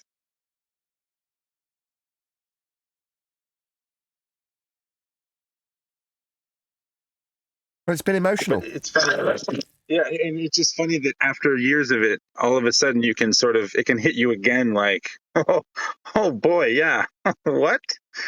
You don't think it could hit you again, or somehow you see there's another reason. I don't know. It's Now I see weird. what you're saying. You're saying there's the initial realization that Earth is flat, but you've got all of the old indoctrination and you haven't got enough evidence to be able to argue with next man if he disagrees. So then when you get to the point when you're like Neo in the Matrix, when he can see all the code and he's just batting off the agents one at a time with like absolutely zero effort and one arm behind his back, when you're at that point, you go, oh, everything I ever reference ever uses sea level, surface level, eye level, whatever. You know, there's a billion different examples of the Earth measurements that are always described as flat. Why didn't I see them? And then when someone starts trying to argue with you after that moment, you become Neo. You can have one hand behind your back. You need a flat Earth for that. You'll need a flat Earth for that. Well, that's you measuring Earth flat then.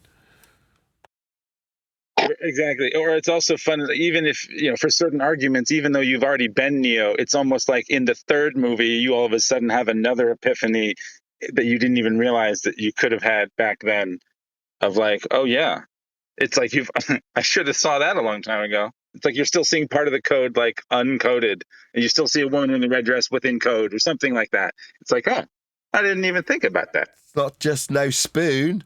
There's no knife and fork either. Yeah, once you come to measurements, that's it. It's all over.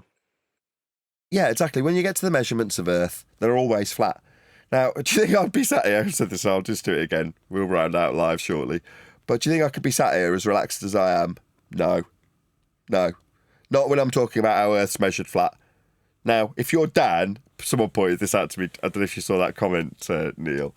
They're like, check out Dan's body language when he's shifting around really uncomfortably. And it was something that we spend ages when we're covering other people in this topic. And obviously we'll comment on their body language and how their tone and timbre comes across in terms of how they're speaking.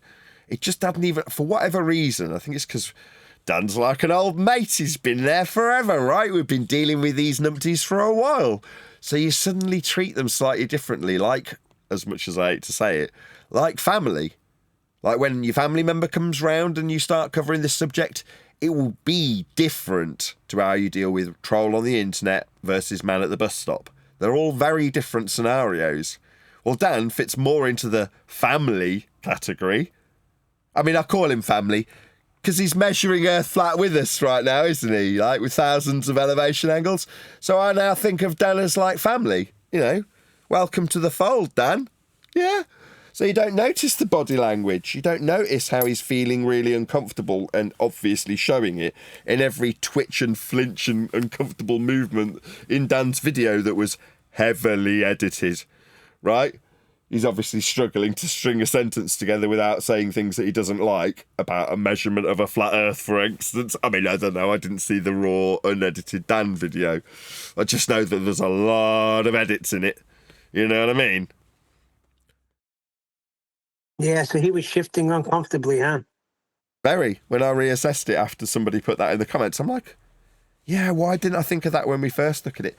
These are nuanced details that you don't pick up on when he's saying, yeah, Nathan's an idiot. I mean, yes, for convenience, surveyors treat Earth as locally flat. You can't take the gold before you take the silver. You're just going to scoop up all the gold first, aren't you? Yeah. Oh, and he said, yeah, I'll agree with that. All of those 1,000 measurements are all local, right? All local, every spot. Yeah, I said this earlier, you can't not be local if you're measuring something. I mean, you could say, well, I get someone else to do it remotely, like they're holding the tape measure and I'm telling them, go and measure this. You're like, so they're measuring it locally and you're telling them to measure it remotely. But I mean, regardless of how somebody tries to weasel out of this fact, every measurement's a local measurement if you are measuring it.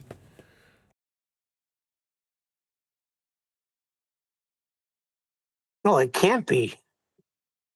It can't be not local. Well, you could be measuring it for someone else. But it's still local.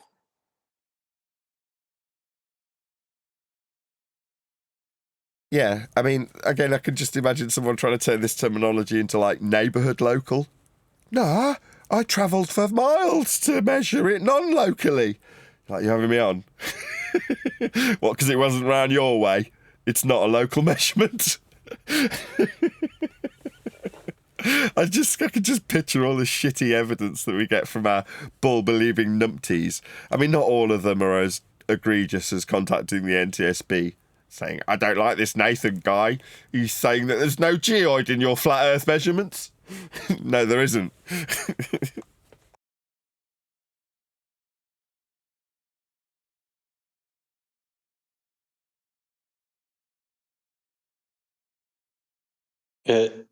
So Nathan, when you're on promoting your book, how are you going to?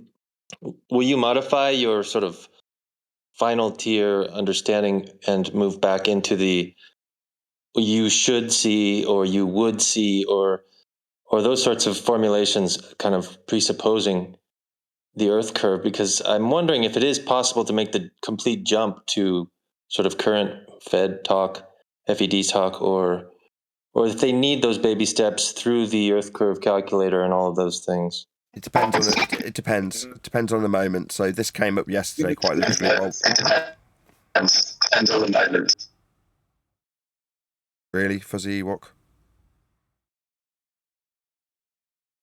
Causing horrendous feedback, Fuzzy Ewok. No, I was just, Want to add something? is there going Oh my god.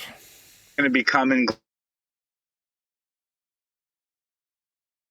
Yeah, you're ruining my live show at the moment, Fuzzy Ewok. Please go on mute. Please. Nope.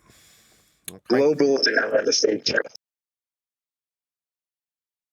Oh my god. Can you hear me, Fuzzy Ewok? You're causing my live show to be shite. Please, can you mute? Thank you. Now I've forgotten what the bleeding question was about. What I'll refer to in the book in terms of bringing people back to the seeing too far style argumentation. Currently, because we've gone through the book for about the fourth or fifth time redrafting it, there's an argument, and I'll be blunt about who it's made by. It's made by Adam Meakin, that given that large chunks and chapters are specifically about undoing globe Earth claims, there is a request or suggestion that it would be pertinent of me to bring the argument away from my current rhetoric of Earth being measured flat in all instances, to not give short shrift to an assertion that undoes the ball from within the assumption made by the person I'm discussing this subject matter with. Now, when I answered Adam, I summarised that in certain circumstances it may be pertinent to point out the chapter detailing the black swan and why that's a relevant argument for undoing a claimant, if they're putting it to me, in their suggestion that there's a ball Earth horizon blocking boats and buildings, just for the sake of argument. Now, while I understand and appreciate the suggestion by Adam, to the point where I summarised it as beautifully as I've just done to him, I do disagree with that stance, regardless of the summary that's in my book about what is past history 5 years ago, how we dealt with it then. It is not how I deal with it now, but given the correct circumstances, I will undoubtedly address the argument from a ball Earth begging the question perspective, purely based on how I am left to deal with it by the person who puts it to me when I'm out promoting my book. In which case, I'll be referring them chapter and verse to the given chapter that debunks their position, in this case with boats and buildings being blocked by a physical geometric sphere edge horizon at 1.22 times the square root of the observer's measured height off a flat Earth. So it depends is the answer. Hopefully that wasn't too long an answer. No, that was good. Thanks. Anybody want to summarise anything? We got ball busters this weekend, you know. Do we? I don't know. I'm asking. Because if so, No, I'll I plug don't it. think so. I didn't think so either. And Are we still hung up on the you style of argumentation? Yeah, you were there. I forgot you were there yesterday. Adam's not here, so let's no, not. a lot of people claim it's boring, right? And it's too straightforward. And what happens to me is it ends the argument, and it sounds like people still want to fight about a ball to me. They do. I don't get it. You know, that is what that you do get it because you've just summarised it perfectly. That's Adam's position. People do want that ball argument to take place because they're starting from their paradigm on a ball, and it's inconceivable and incomprehensible to take them so quickly away from it. Sorry, where are my violins? Aren't they playing? To take them so quickly away from their religious belief in the ball without taking them first from within their ball to how the ball fails with something like the Black Swan. Now, that was Adam's suggestion succinctly summarised by myself and by now you, Adam, you, Neil. So you do understand. There is, but just to agree with Adam, there is a grey area. There will be certain circumstances where that is the appropriate action to take when I'm out promoting my book, as that's what I was asked about. So it will happen. And Adam wants assurances, given the amount of work he's put into editing the book, and Quantum Eraser for that matter. Probably more Adam, given he's doing the stenography, than QE. But, you know, they're putting a huge amount of work into my book, which I'm very grateful for. But therefore, I can totally understand why they're becoming attached to my book. They've worked on it. So you go, okay, that makes sense. You want to defend the chapters that you've worked on, in this case, the Black Swan chapter. Now, the fact that it's a cumulative, if I could say it, description of what happened 5 years ago, chapter and verse in my book, doesn't mean that that's how I'll necessarily argue it today, regardless of how well it's documented in the book. And given that we're literally going over it now, I can kind of empathise with Adam wanting or feeling that way, because it's in the moment, he's working on it right now. Now me, as terrible as it sounds, at this stage, I'm kind of bored of my own book, yeah? To the point where the people around me editing it have got much more enthusiasm levels for it, and it's just, what that's resulted in is accusations of me having ghostwriters and shit, which I find amusing. And we, collectively, me and the people helping me edit my book, have lent into this to a certain extent. But Hold on. Go on. Hold on a second. This book is a journey of flat Earth debate. Yes, it's titled Welcome to Flat Earth because that is what we do. We welcome them to Flat Earth. These things all happened, and as great as they were, they are not anymore because we have an understanding that without measurements, you have nothing. And everything comes from the measurement of Earth being flat. So when you lay that out, why do I got to go back and explain anything else? I'm hoping the public will understand what a measurement means. Maybe it's because I'm in the contracting business and I'm constantly dealing with measurements. I don't know. Just get Fuzzy, just before you start, John. Fuzzy, what, can you pop yourself on local mute? I assume someone's server muted you because you're having terrible line connections. You couldn't hear us telling you to do it. Can you pop yourself on local mute? If he hasn't heard me, I'll just pop back on server mute. Go ahead, John. Well, it's the measurements are not contentious. I don't like.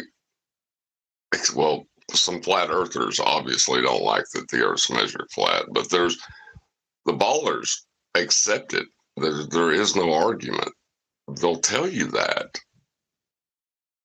but why would you want to go and fight a belief when you can take what they already know and stop them from going there? You know what I mean? It just doesn't make sense. That's what I mean. I just said, I think it's because we're currently working on a book that details our history over the last 10 years. So in this case, with Adam saying, well, why wouldn't you take them through the argument of the Black Swan in every single nuance to take apart their bull belief of a sphere-edge horizon? My answer, because we'd measure Earth flat in the Earth curve maths, and I can only see that now.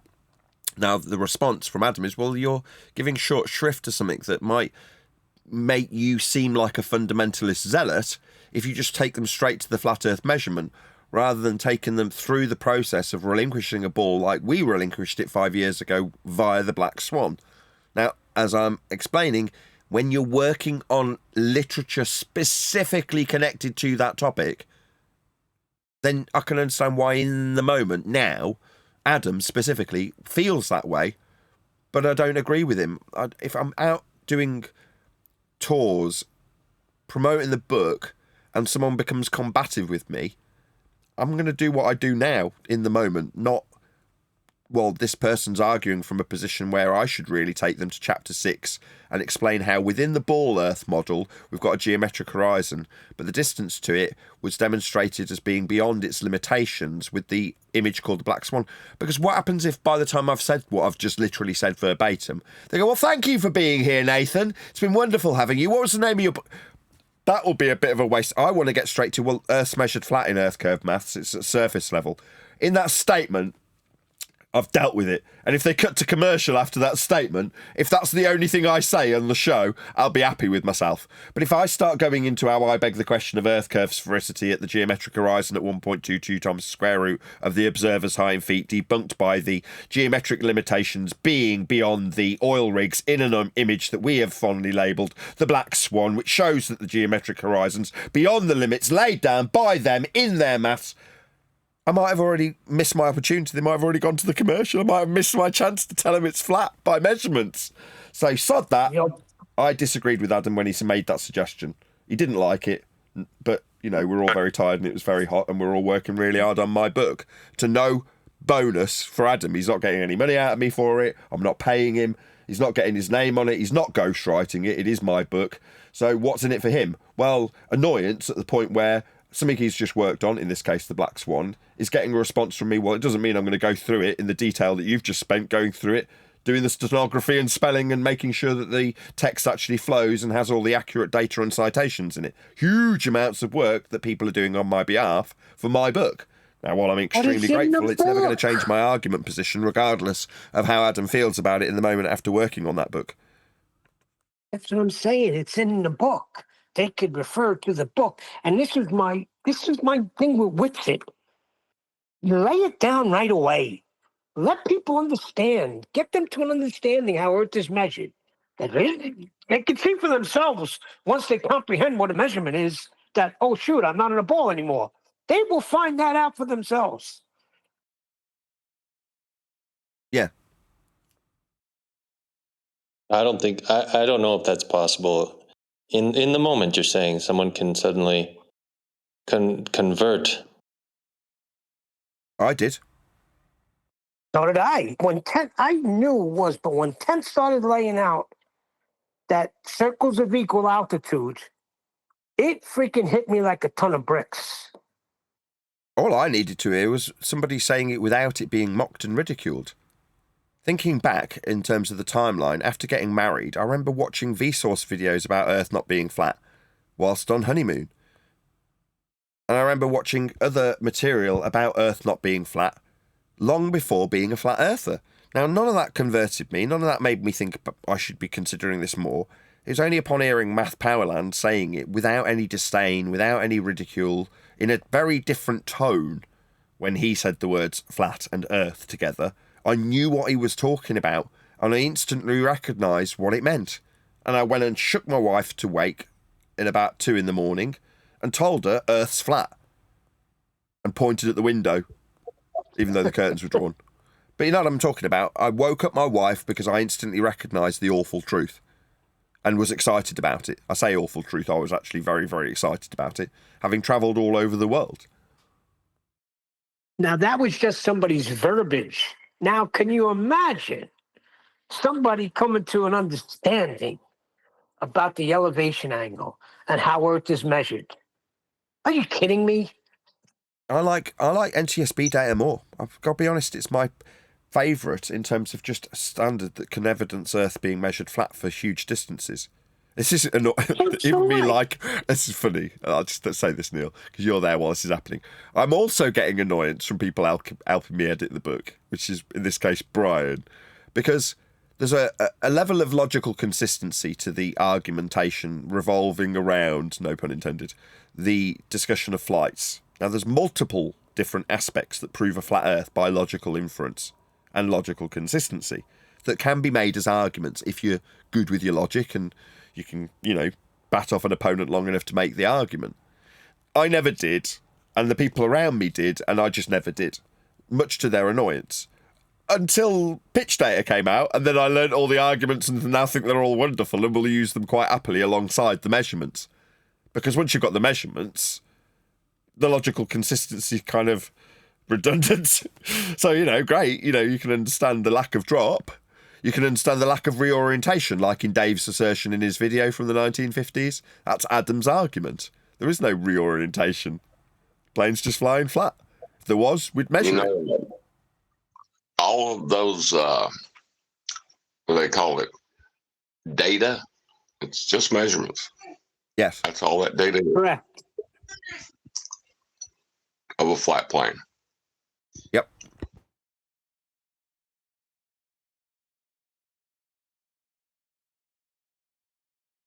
Yeah. Okay. I guess I see your point. Because, usually it's sort of the feast of nonsense, and then an iterative process where you just suspend disbelief and you put it all together, sort of. But I can. I would have loved to have been approached by this sort of a method where it's just cut and dry, and there's not any. You don't have to take in so many different ideas at the same time, right? You just focus on one thing. I've been saying this for the longest time. If we could spare the people going through the feast of nonsense with the knowledge we have now, oh my goodness. Well, you can, because you have what you know. That is measurement. Right. You do know, You don't have to take them to outer space or exactly. None of that. No, they know it too. They've accepted it. Just why would you try to work within belief when knowledge exists? Exactly. I said that to Whitson. I said, Whitson, if you lay down how Earth is measured flat, does the solar system mean anything anymore? Nope. And he agreed, no. So then what are you doing? Yeah, but at the time I'd have been punting it, Neil, wouldn't I? So he would have gone, well, I don't want to say that because then I'm saying Nathan's stuff. Even now, when people point out that Earth's measured flat and present their measurements to their opponent, they'll get responses like, well, that's just Nathan Oakley's rhetoric. What, these NTSB flat Earth measurements, like a life and death?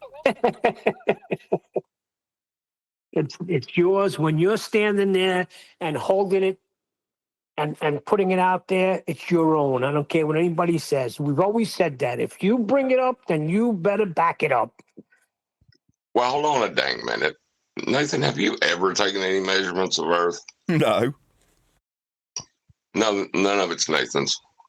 I mean, next. I'm that remote measuring example from earlier. Literally. So when I did tracking the sun on a flat Earth, I mean, I lie. I did actually capture my solar noon on one of them, I'm pretty sure. But for the most part, I was doing like I do now, right? I'm the conduit. So I'm getting other people to tune in with solar noon and sunrise and sunset so that can be added to the pile. But am I actually doing anything? Well, I'm running a hangout. That's what I'm actually doing. I could allege, make it grandiose. I've measured the Earth with the sun's position across the plane using a hangout as the tool. No, I didn't. I was just running a hangout. You know what I mean? No, but you're leading it. What are you talking about? What year was that anyway? 2016? Yeah, but my point, Neil, is that the way of where John's taking us is I don't need to have all of the Earth measurements are flat. It doesn't. That's the game. If we can make it about my measurements, we can contest my measurements. And when my flat Earth measurements don't pad out, Earth's not flat. Let's go back to believing the flat Earth measurements that create a ball, right? Now, there's flat Earth measurements that make the ball that you guys believe in. Let's look at those. That's what you should do, in my opinion. This is to ventriloquism, by the way. This is all in address to you. I know you probably realise that. Yeah, sure. No, I'm just recapitulating. Does the phrase "Earth is measured flatly"? Does that make any sense? No, but Brian would be... start differently. Shout out to Brian for giving me the response to this question. Right, flat is just a description. So if you're going to describe how you're measuring a horizontal plane of reference, then you'd accurately describe it in terms that are geometrically accurate or mathematically accurate for measurement. As opposed to if you're suggesting a geometric measurement of flat, then that's a misnomer. Flat's a description. So no, we measure Earth as a horizontal plane. That's how it's referenced and utilised for all measurements. For example, surface level for an elevation angle measurement made by Dan's audience 1,000 times is a measurement of Earth as a horizontal plane of reference. Now you could say a flat plane of reference, but then you've qualified the description part, flat, with what it actually is in the measurement part, plane of reference. So, thanks to Brian, I can now qualify that if someone tries to catch me out. Well, flat's not a measurement. Well, no, it's a description, an accurate one for Earth, because that's how we measure it. So now I've convoluted it so no one can pull my words apart, because I incorporate the descriptive aspect into the measurement aspect, so that no one can screw me over about my linguistics. But that's thanks to Brian, so shout out to him. Yeah, that argument is so weird that flat and horizontal and level, like using them interchangeably is somehow a sin in the eyes of some flat earther is weird. It's weak, but people have tried to leverage that as an argument before. I don't know why. I mean, any angle's got to be exploited, like earlier on the show when the guy's coming and saying, look, this faulty measurement is actually because Earth's measured spherically. He didn't explicitly state that, but in terms of how he's presenting my suggestion that if you, the audience that is, suggest that NTSB are fudging their data, correcting their data, it's not raw data, then you should be contacting them. Well, when he comes back, he's like, you asked me to get citations that say they account for Earth being a sphere. Here's someone saying it's accounted for as a sphere from the NTSB. I'm like, no, I asked for Earth being a sphere, being measured.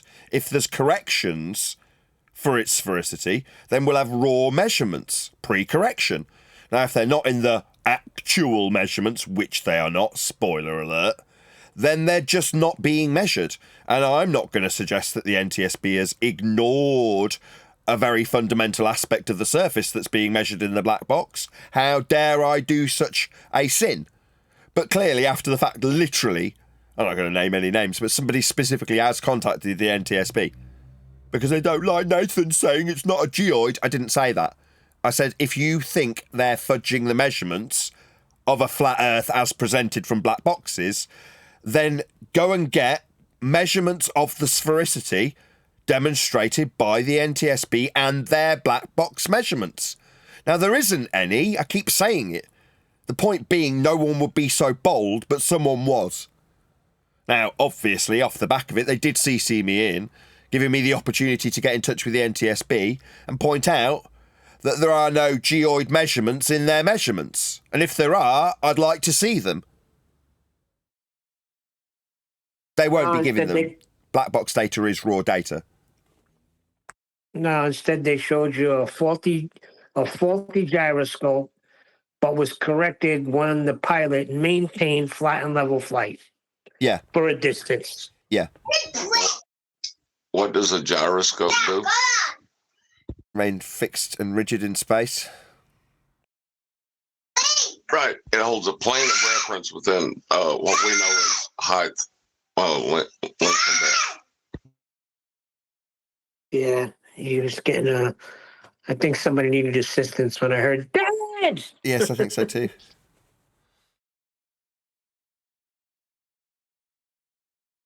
Sorry about that. My kid just wanted to tell me he broke something. He's really proud of himself.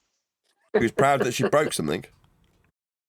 Yeah. Did I hear you correctly?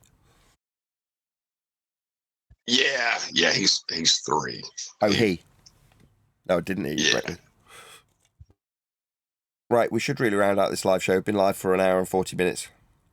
Anything anyone wants to add? With that, a huge, massive, enormous thank you to both Discord and G Plus panels for making today's live show possible.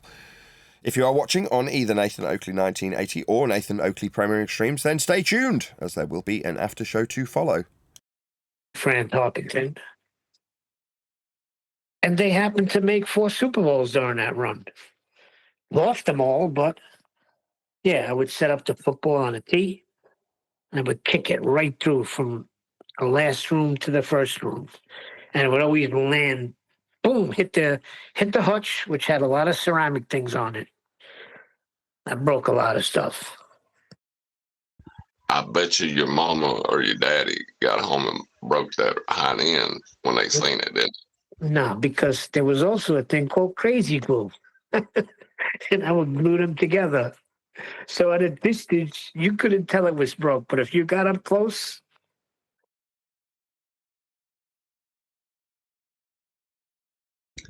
Wish my kids would do that. My kids ain't afraid enough of me. Like, if they break something, they come to me like, look what I did.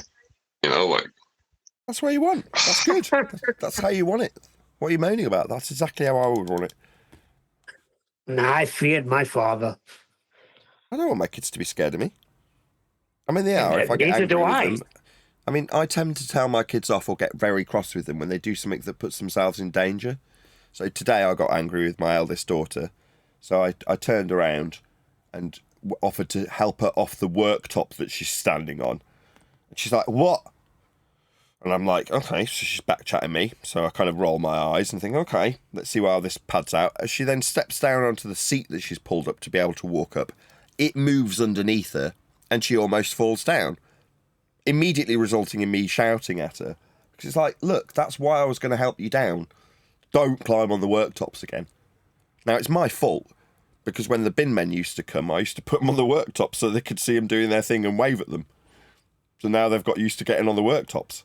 But obviously, what my point is here is that I do shout at them when they're in physical danger, because I want them to pay attention. Like, I want them to be in fear of the moment being pointed out to them.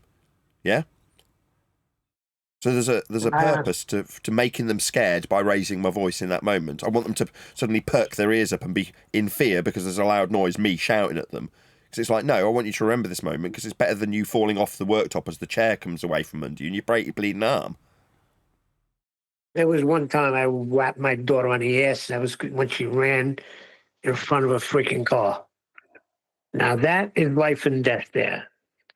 I've done that, but I wouldn't whack her. What I've done in the past with Eleanor when she's done that is grabbed her wrist tightly, and she's then moaned because I've held her arm so tightly that it's hurt her, and she's gone, "You've hurt my arm," and I've gone, "Well, yeah, because I don't want you running in front of the car. So obviously I'm going to physically restrain you. You're not going to run in front of a car." But obviously that then results in them getting snippy because you've grabbed their arm and you're going to physically restrain them to the point that you think is sufficient to not let them get run over, right? But beyond that, I wouldn't give them a clip around the ear for anything. There's no need. No. I smacked her on her ass, and you know what? She never stepped foot in the gutter again until she was old enough to cross. But she almost got killed. See, the thing is, I agree with you guys. I would much rather be loved than feared, but fear will do.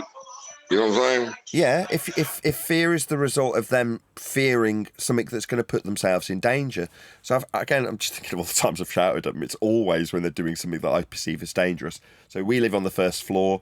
They'll often, both of them, get to the top of the stairs putting coats on, and they'll get yelled at. Because I'm like, what happens if while you're putting that coat on, you miss your footing, and suddenly, because you've got your arm tied up in the coat, you can't grab the rail? Suddenly you're breaking arms and you're breaking legs, and that's getting shouted at them because I want them to be in fear of that. So the next best thing, because it's not going to cause any broken bones, is me yelling at them. What are you doing? Come away from this. You know what I mean? Well, according to Sonny, he'd rather have people fear them because fear lasts longer than love.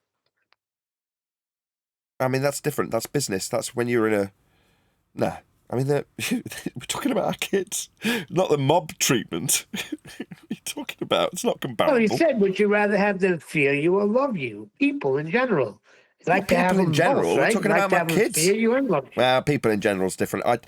For the most part, Neil, I'm indifferent to people around me. There's not indifferent to people around me, to the people who oppose me.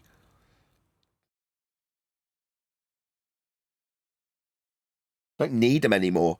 There was an assumption of a symbiotic relationship between us and them. No, we are in the same group.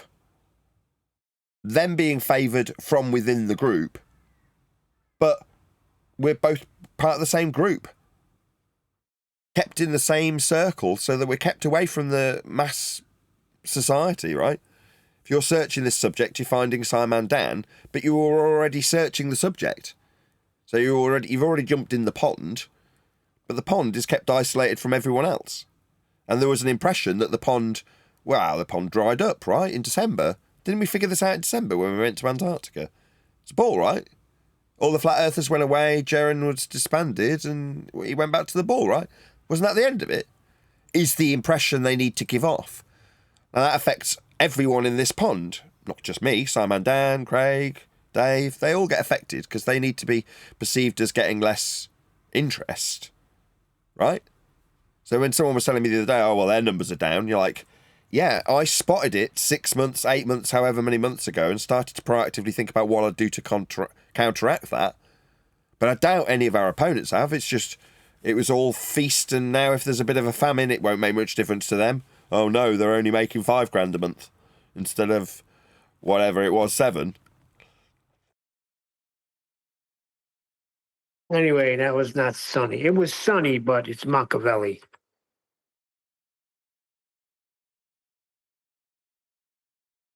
I don't think about that in those terms with my kids. I don't think, I hope my kid loves me. I just go, stop doing that, you annoying little kid. No, I'm only joking. Now, you want them to love you, but also have respect and revere you. And when they're doing something wrong, you want them to know there will be consequences. I just don't want them to get run over. I don't want them to die. So normally my annoyance is this could potentially cause death. Don't do that. Correct. Because then we'll be sad the rest of our lives. Are you saying it's selfish motivations? Oh, I would be very sad if you died. So therefore don't do it. I suppose that's kind of one way of looking at it. Yeah. What does it have to do with them? They're gone. You're going to suffer the rest. I'm going to suffer the rest of my life that you died because I did not correct you properly previously. A very weird way of looking at it, Neil.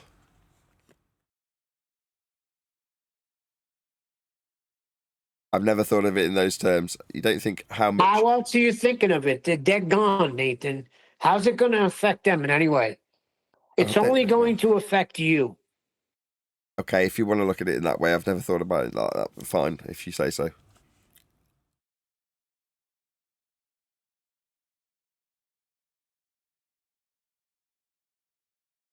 Did you just say that their death isn't going to affect them? Yeah, that's what he said. Once they're dead, they're dead, right? Who cares? I've taken that attitude about myself before, which is when people are like, well, do you care if you're buried or cremated? I'm like, I don't care, I'll be dead. Who cares? What I'm saying, John, is it's over then. They're not going to be affected anymore. The only one affected by it is the ones living. Okay. Well, that's not... I got you. That is true, but it's kind of turning something that's very altruistic in terms of your want and desire to not have harm come to your offspring turned into, I mean, if there was harm caused to them, they wouldn't care, they'd be dead, but I'd be very upset. So this is ultimately about me, which is just a very bizarre way of looking at it, Neil, but fair enough. No, it's not just that. Of course, you're going to be grieving the rest of your life is what I'm saying. So it's not going to affect them in any way. It's only going to affect you and the ones that love the person that is gone. That's obvious. What the hell? I got to explain this?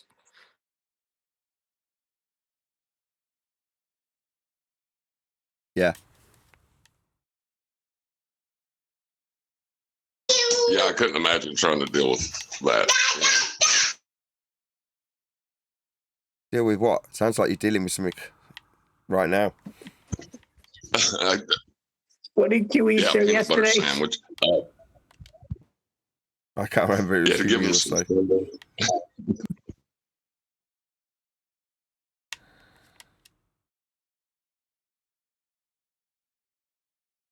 Huey said something you should be doing with your kid before you open a mic. Give them some symbols. Yeah. I think is what he said. What did he say?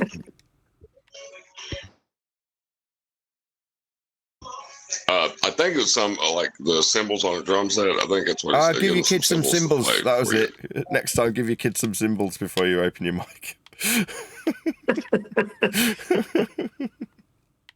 Huey has a way of insulting you, but making it funny. It's simultaneously incredibly rude and hilariously funny. I used to tell John that they sell duct tape in the hardware store.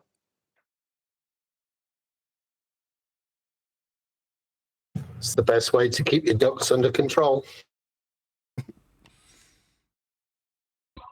Yeah, I do this to test my patience. Come on a debate show with, 6 kids running around crazy. You're not only testing your patience, you're testing the patience of the listeners.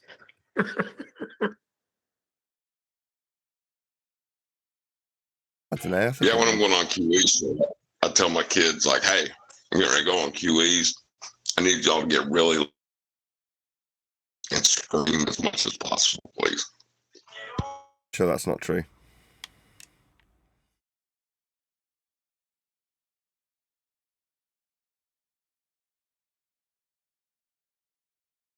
See, I got to the point where I knew how to psychologically outwit them. Say, listen, I need you to be really noisy right now. And then they'll be quiet. If I need them to be freaking quiet and tell them to be quiet, they ain't going to be quiet. The old reverse psychology trick, eh, Neil? Yeah. And he's going to make a lot of noise, as much noise as you can. They'll start out making noise, then all of a sudden it'll peter out in like 10 seconds.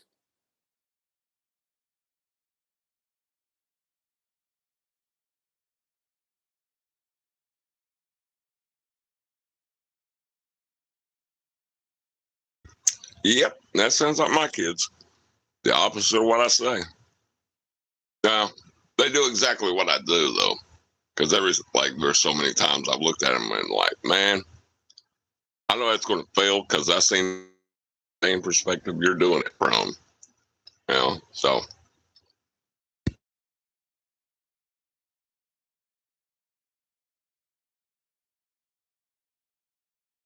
Have I missed any adverts? This week has gone by so quickly because so many people have made videos about me. And I've got to be honest, I'm sure I must have missed some. Has there been any other adverts for me that I've missed? Does anybody know? Oh, is this what I've kind of missed the whole week? I've been coming in late, though. It's been nothing but people making videos about you. Yeah.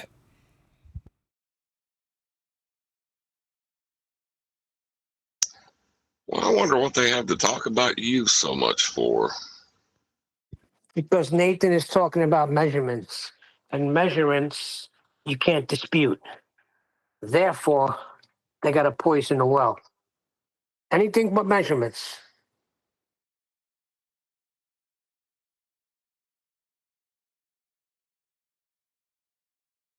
Called getting ahead of the book.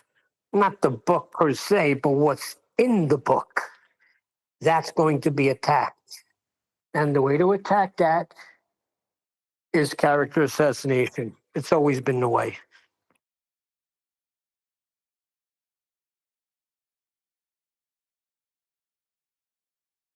Yeah, that's a shame too.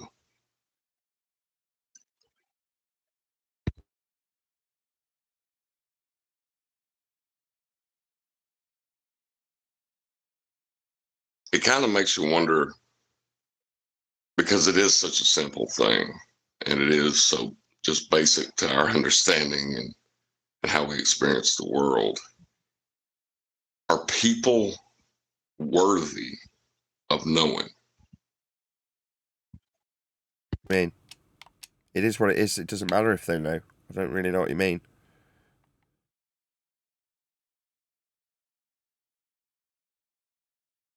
You mean knowing that they're in a religion? Is that the knowing that you're talking about? Yeah, I mean, they're so willing to become cruel and say horrible things and try to ruin your life.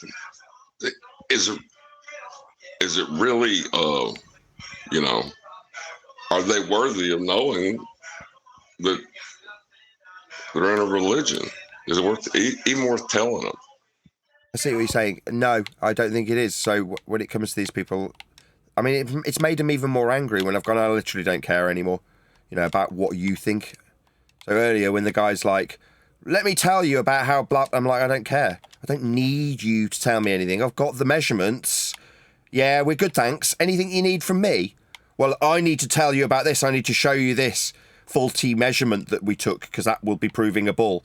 Like, I don't need that. I haven't asked for that. Yeah, you have. No, I haven't. But they need to be telling us, and I don't care what they've got to tell us anymore. Like I say, we've got measurements. But all that's done is pissed them off even more. Well, because they thought they were in the authoritative position the whole time. They always want to be the teachers. And in this case, they just can't.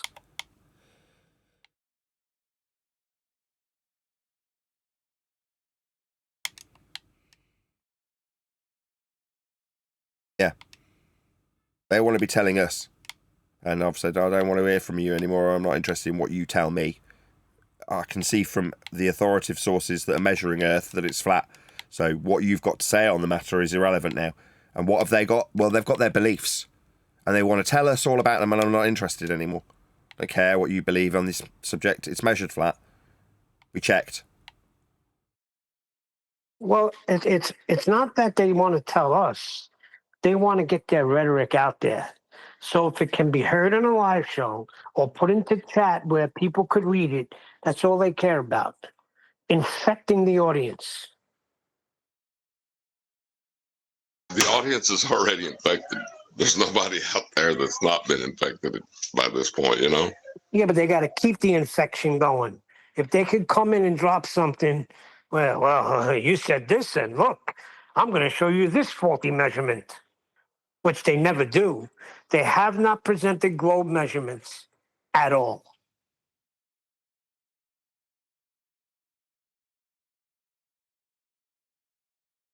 I've tried the "you're not worthy of it," or the whole "thou shalt not throw pearls to swine," and it doesn't work. In fact, you're almost creating the reality, right? You're saying they're not worthy. And now thinking with this conversation we're having, it would be probably much better to say you are worthy of knowing. And if they don't want to know, then you just leave it there, right? Because otherwise they get pissed and call you the arbiter of truth, pedantic, or what's another favorite? Prideful. All you can do is give them the facts, right? And casting your pearls to swine, that's in presenting the gospel. That has really nothing. I know what you're saying, but that has nothing to do with what we talk about here. Sure. It just means, basically, it means I've become angry with them and I feel it's justified, but it's not.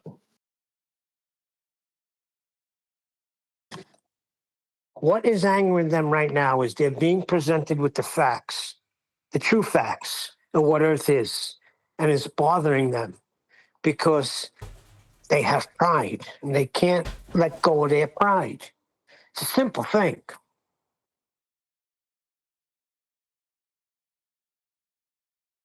Yeah, but you can't go into the meta-analysis with them and be the psychologist, right? Because they'll get only more upset. I mean, I had a few conversations recently, one night and then the next morning with some Jehovah's Witnesses who came to the door. And I said, oh, well, I imagine you've heard the good news then, that the world is finally understanding how flat the Earth is. And it was interesting hearing the Jehovah's Witnesses, their responses. Did you really say that? What was the response? First, he said, so you believe the Earth is flat? And, well, this is in Spanish, right? And I said, yeah. well, I don't believe it. I know it, actually. And then he said, well, what about you? So you don't think they went to the moon? And then so I sort of dissected the moon problem and pointed out the impossibility of a pressurized system existing and them sort of suddenly leaving that, the vacuum issue. And then he suddenly, I guess, panicked. He was also being observed by kind of a trainee Jehovah Witness, a younger guy who was with him, who kind of looked at me and, and him. I could tell he was just seeing his master speak, right? And the guy said that he started waving his arms, and I knew he was going to go into the bucket analogy, where a bucket filled with water it sticks to the bucket. Yeah, I had never had that one yet. I'd heard it. Other people have received it. But I told him, well, you'd have to turn the bucket upside down and see how long the water stays in there. But he said, well, I respect everyone's opinion. And then I could tell he's just a relativist, basically, and I had stuff to do, so I just left it at that, took their pamphlet, and went back inside. What did he tell you about Jehovah? Or was it just you're telling him about flat Earth? Yeah, basically, I didn't. He didn't get too far into Jehovah. He did say something though. I said, well, the Bible does point out on many occasions, and he said, well, we're Jehovah's Witnesses. So I was kind of surprised by that. Jehovah's Witnesses use the Bible, correct? Don't know. They use their version of the Bible. What's their version? You could always get it. Listen, you could always get a Jehovah's Witness in one book of Isaiah, chapter 12, verse 12. You kill them with that. But they don't use the Bible. They use a Bible that they put together, where they have Jesus as being a God. It says, and the Word was a God. No, the Bible says, and the Word was God.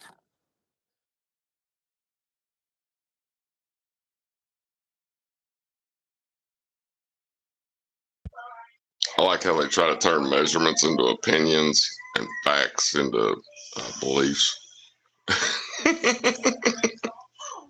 Everybody does it too. Game, isn't it? It's just a game. Game where they turn facts and measurements into beliefs so they can juxtapose them in false dichotomy with their beliefs that are wrong, and then make us argue their argument for ball Earth and how we see too far. It's just a game. It always was. Meanwhile, it's measured flat. Who cares? It's not a debate. It's not a discussion. You want to measure Earth, it's flat.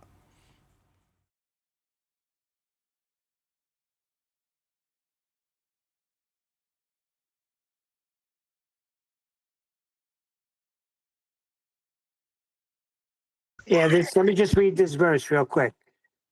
Behold, God is my salvation. I will trust and not be afraid. For the Lord Jehovah is my strength and my song. He also is become my salvation. So that ends their doctrine right there, that Jesus is not God. He is a God, but not the God. Because they believe God is Jehovah. And it says right here, and they agree that Jesus is the way to salvation. And right here it says, Jehovah is my strength and song. He also has become my salvation. So that ends their doctrine. And it says it in their Bible, word for word, just like it says it in a regular Bible. But Neil, they are promised, I believe, and now I'm going off of a planet. Their own personal planet to rule over as a god when they die. Wait, hold on. We might be mixing that up with Mormonism. I think that's the Mormons. Maybe. I think that's their own planet. Yeah, that's the Mormons. Because the Jehovah's, cults and what they believe, Yeah, it's weird because the Jehovah's, most of them that I run into are black or Hispanic, and they don't go to heaven according to Charles Taze Russell. They stay here on earth. So, I mean, it's a racist religion, but go figure.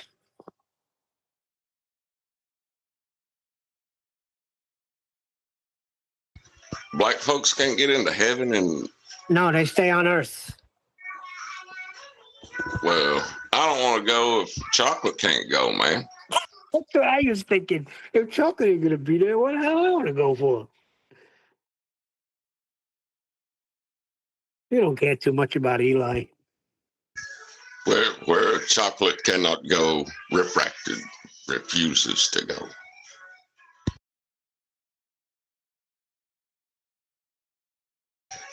Or reflected with an L. I forgot I changed that legally. Well, back to what he was saying, what I was saying before we got into this religion. All you could do is present them with the facts.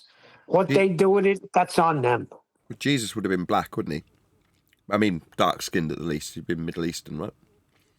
Well, I don't know. It's different scriptures. He'd probably be, I think it would be my kid's color.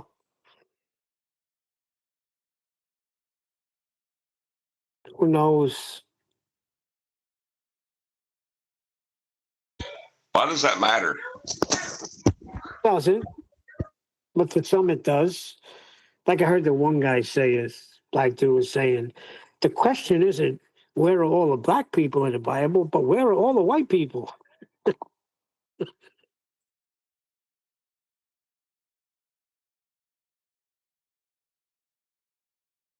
Yeah.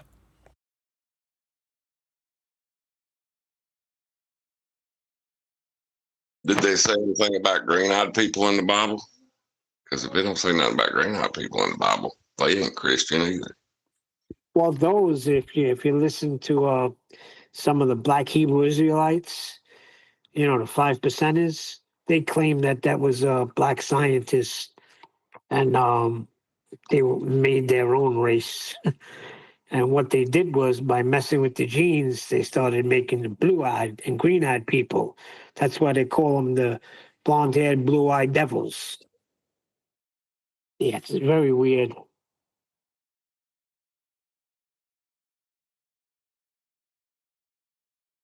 I wonder if any of those people have ever held a baby and just looked at it and said, "You little devil, you blonde-haired, blue-eyed devil," or like a Klan member held a black baby and said, "You little black devil." Like, is that in them to do? And people are odd. I think they're more talk than they are like, you know what I mean? Yeah. Oh.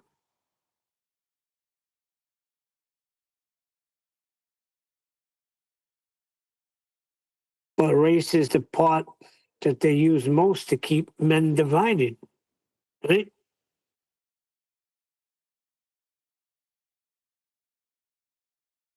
Oh, it's the best trick. I mean, you look at slavery and how that, because the poor white people of the South had a lot more in common with the slaves than they ever did the people that owned the slaves. But, by focusing on race, they were able to cause the situation they have now.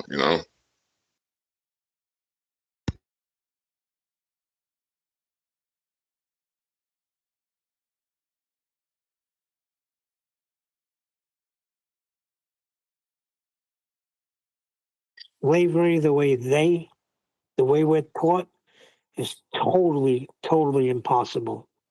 There was a small percentage on the slave ships. There's no way that they could have transported the amount of slaves that they said they did in the time that they did. Somebody broke it down, just the amount of ships that it would take. It would take thousands of years to build that many ships in that quick of a time.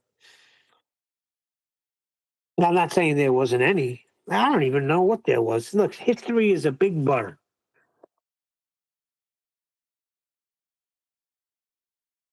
Are they saying that the slaves stopped having children during this process or what? No, but the amount that they claim were brought from Africa in the time that they were brought.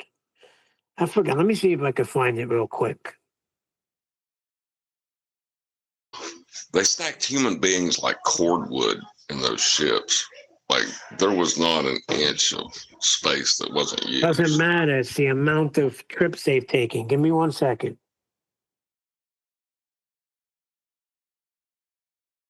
I don't know, man. I've seen American industry at work. I don't doubt it on much.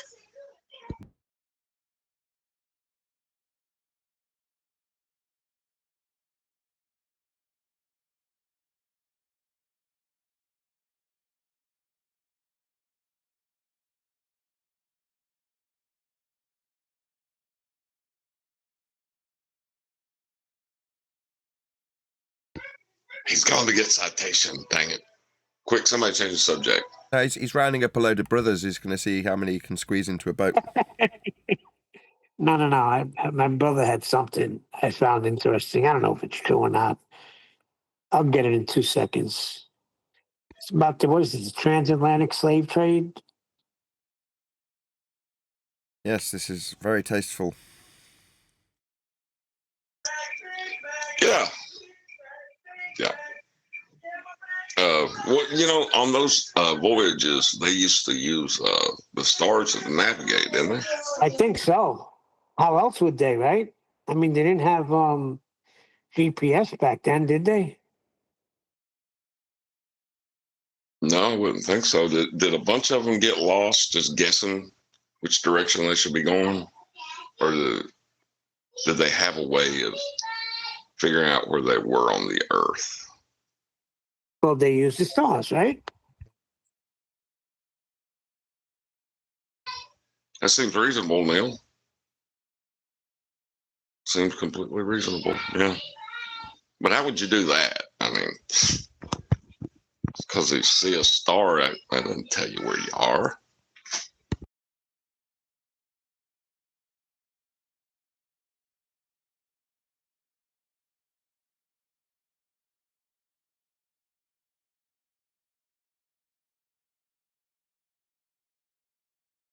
Okay, let me read it the way I got it. Impossible for the amount of ships to be built during slavery that would have been needed to transport all the slaves. Only 8 to 10% of slaves brought to Caribbean and South and North America were Africans and Israelites. The rest were indigenous American Indians who were already there.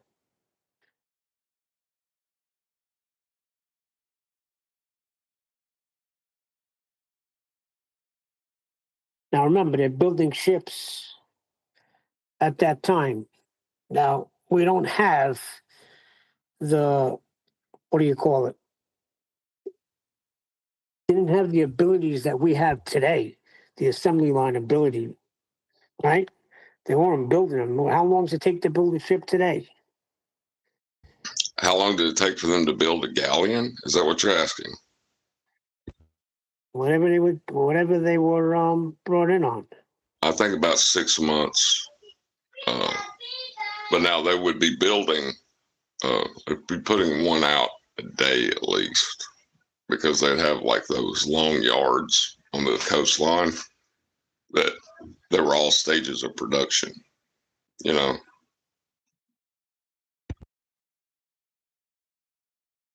Yeah, like I say, that's always muddied to me anyway. History and what you're taught in school as to what really happened. Who the heck knows? Right? I mean, you could do primary research, right? Primary source research. That's that thing that always got me with the Saturnalia. That holiday they claimed was Christmas. And I think there's only one book, right?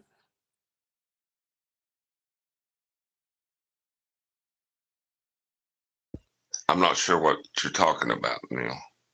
That's where they say that Christmas is actually Saturnalia. Right? Remember that guy used to come in here and say that? What was his name? Adam Meakin. No. The other guy that used to come in and always go at it with John. Oh, Matthew.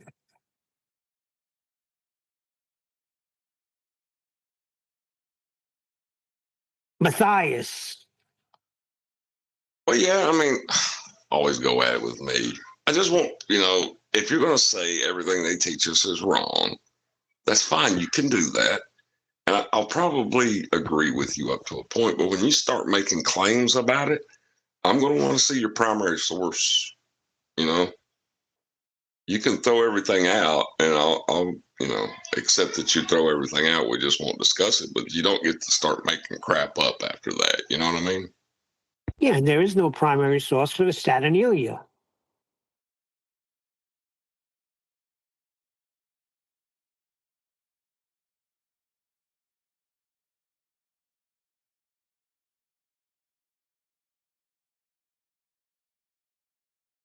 how would you even approach that topic? You know, guys, I know Jesus was born in April, man.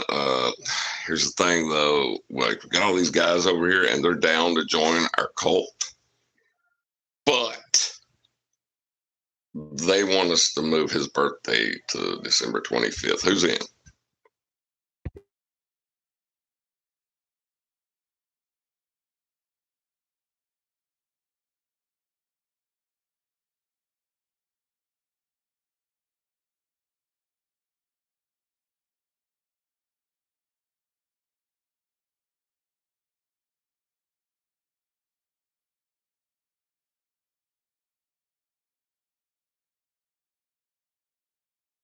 I thought I would get at least somebody clutching their pearls out of that one.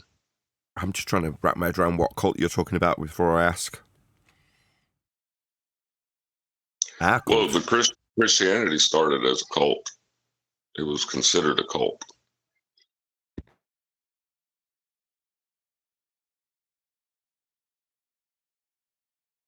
I'm looking up the Saturnalia. What I come up with is Yale University Library. Saturnalia, creator Macrobius, Ambrosius, Aurelius, Theodius. That was 1450 to 1475.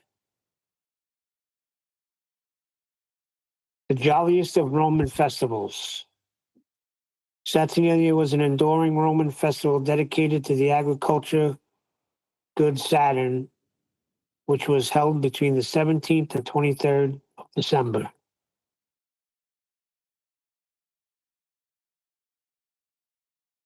Are you telling me Jesus is Santa right now, Neil? What's that?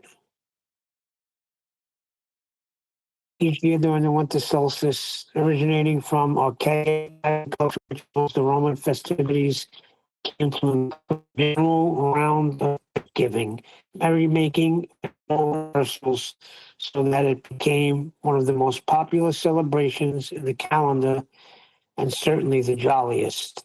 So, are they saying that that's where they came up with Christmas? The similarities of some of its features and the timing, pushed later into December over time, suggest a strong influence on the Christian celebration of Christmas.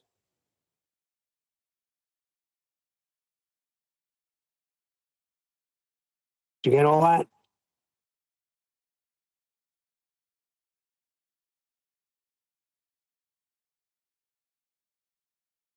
They ain't got no primary source documentation for anything you just cited, do they? No, this is from Yale. The focus of the Saturnalia and the god who gave his name to the Saturn, Saturnus, was something of a mysterious figure in Roman religion. Depictions of the god in surviving art have him wearing a veil and brandishing either a sickle or pruning knife, suggesting a close relation with agriculture and especially seed growing or seed corn. With links to indigenous Italian deities and perhaps to a version of the Greek god Cronus, who was regarded as a primordial deity who had taught humanity important agriculture skills. He was thought to have ruled when the world enjoyed a golden age of prosperity and happiness, hence the general frivolity of his festival. Now, I don't see where the evidence is.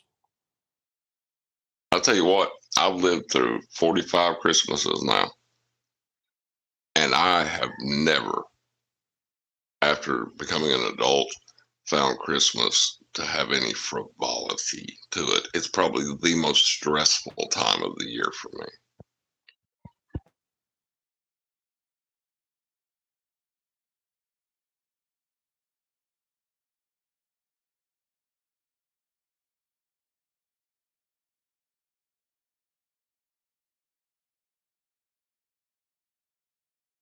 Starting off as a one-day holiday, the Saturnalia eventually expanded to cover a week. by the late Republic. Augustus reduced the festivities to a more modest 3 days, but his successor, Caligula, increased it to 5 days, and it seems that in practice, ordinary people celebrated for the full 7 days anyway, despite the official decrees. Hey, Neil, I can tell you where it comes from. A guy, his movie's called Zeitgeist Debunked. Go check him out.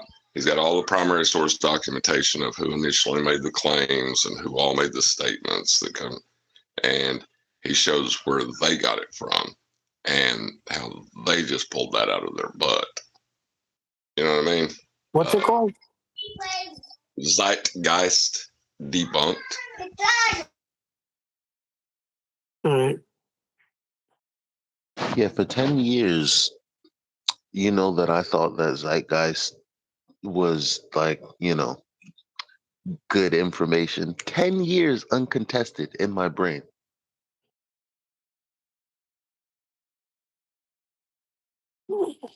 So what are you saying? Now it's contested? Well, it's debunked. He just told you. I'm Mr. Hey, what's up, y'all? What's up? I'm Mr. It's Taylor. just, it was information that I thought was real and Oh, Saturnalia. Hmm? You talking about Saturnalia? No, I'm talking about because he's talking about Zeitgeist debunked. Who debunked it? I was into Zeitgeist, the documentary. Who You never debunked heard of it? Yeah. What's up, y'all? I did 1, 2, and 3. I think it was like 2 or 3 of them. Who Yeah, debunked it was the reason I stopped believing. I don't know if I ever stopped believing in God. I wasn't a Christian anymore.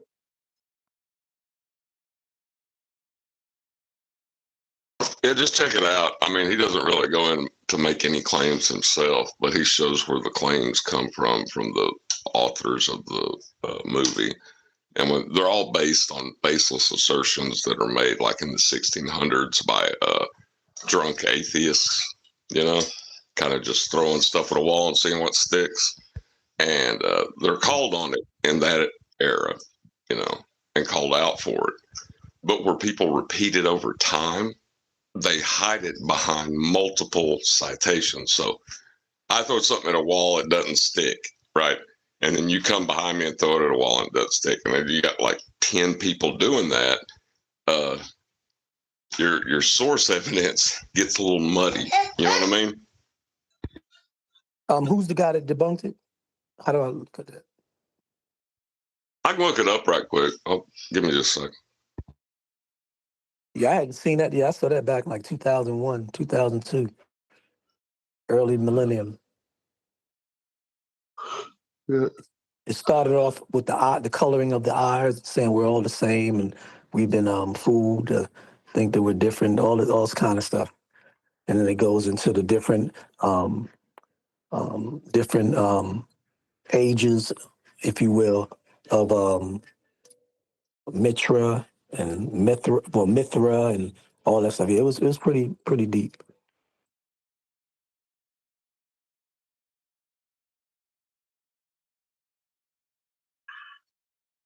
Yeah, dude, that Saturnalia thing, it goes way further back than Saturnalia. Like I think Saturnalia was just the Romans' adaptation of what already was out there.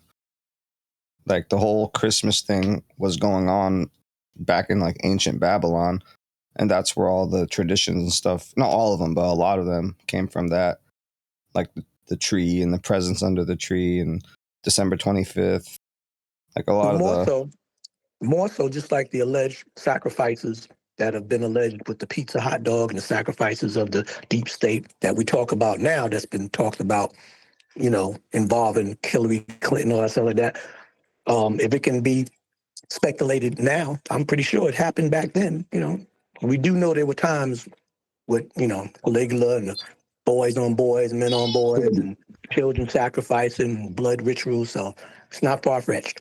Whether it was Saturnalia or whatever, it was some people that was doing that crap that held a cult, and they had a strong power, and they were the elitists, and they pretty much dictated where it was, exactly when it was, but it definitely did happen.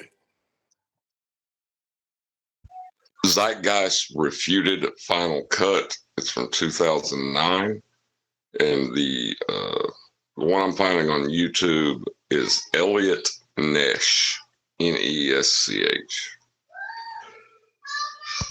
I may be wrong about that, and if I am, whoever made that movie, I apologize. There was a lot of work put into that, a lot.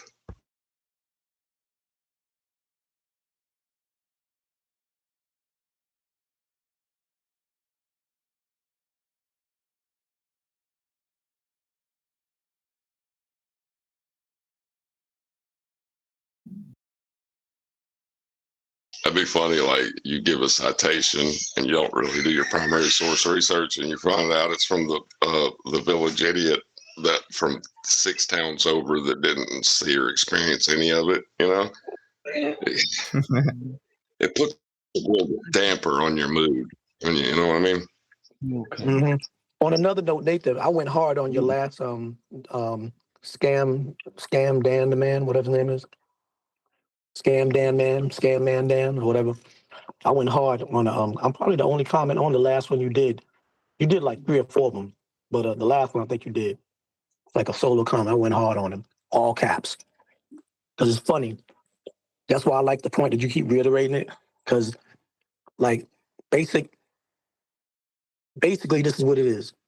If you had 40,000 people that measured the Earth, and they were on 40,000 areas of the Earth, and they all measured locally flat, if you put them all together, kumbaya, you're going to still get the same linear, flat leveled horizontal measurements when you combine them and put them all together. So, you know, all Scam Man Dan is doing is reiterating, concurring, and alluding to the fact that he admits that Earth is measured flat.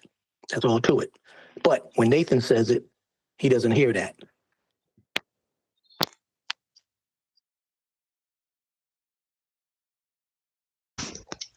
Hey guys, check this out. I got an idea. I'm going to be the Narnia correspondent from now on. And my children are satyrs in the background. Anytime they're making noise, it's the war in Narnia. Huh? D Rose, what's up? Ain't nothing. What's up? I didn't see you come in. I had to do something. I just came back and I see D Rose in the house. Yeah, when I first came in, I put the camera on and gave a salute.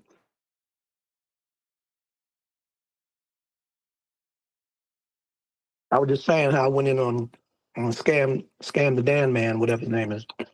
Scam Man Dan.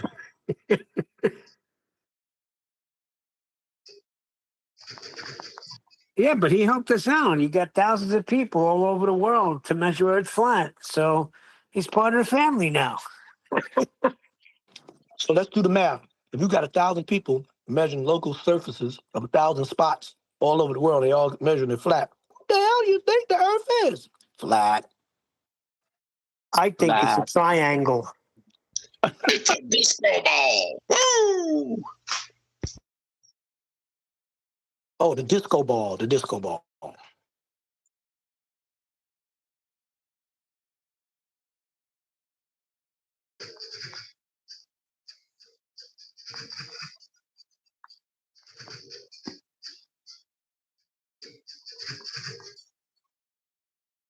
Well, the discussion was how the show has been boring lately, right, Eli? Say that again. That's why I was saying we need a Narnia correspondent, right? I'm ready to fill that role. I don't have a lot of free time, and when I do show up, I got a lot of audio, problems and noise in the background. That's the war in Narnia. You see what I'm saying? I could be your new Narnia correspondent. Yeah.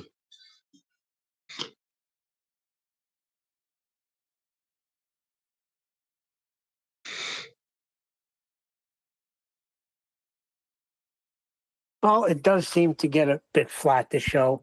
And when you got no fundies coming in to state their claims and back their claims, it does get a bit boring. But what are you going to do? I mean, Earth is flat. What else are you going to do from that? Did you just say the show was flat? Well, hold up. We could get sock puppets, right? And get the sock puppets and have them talk to each other. Huh? It's boring. Spice it up.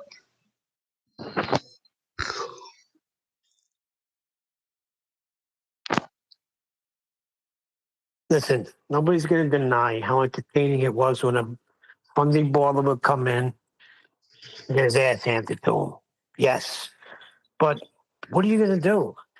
Now that we know for sure and without a doubt that the earth is flat and they know it too, I mean, you can't even generate anything.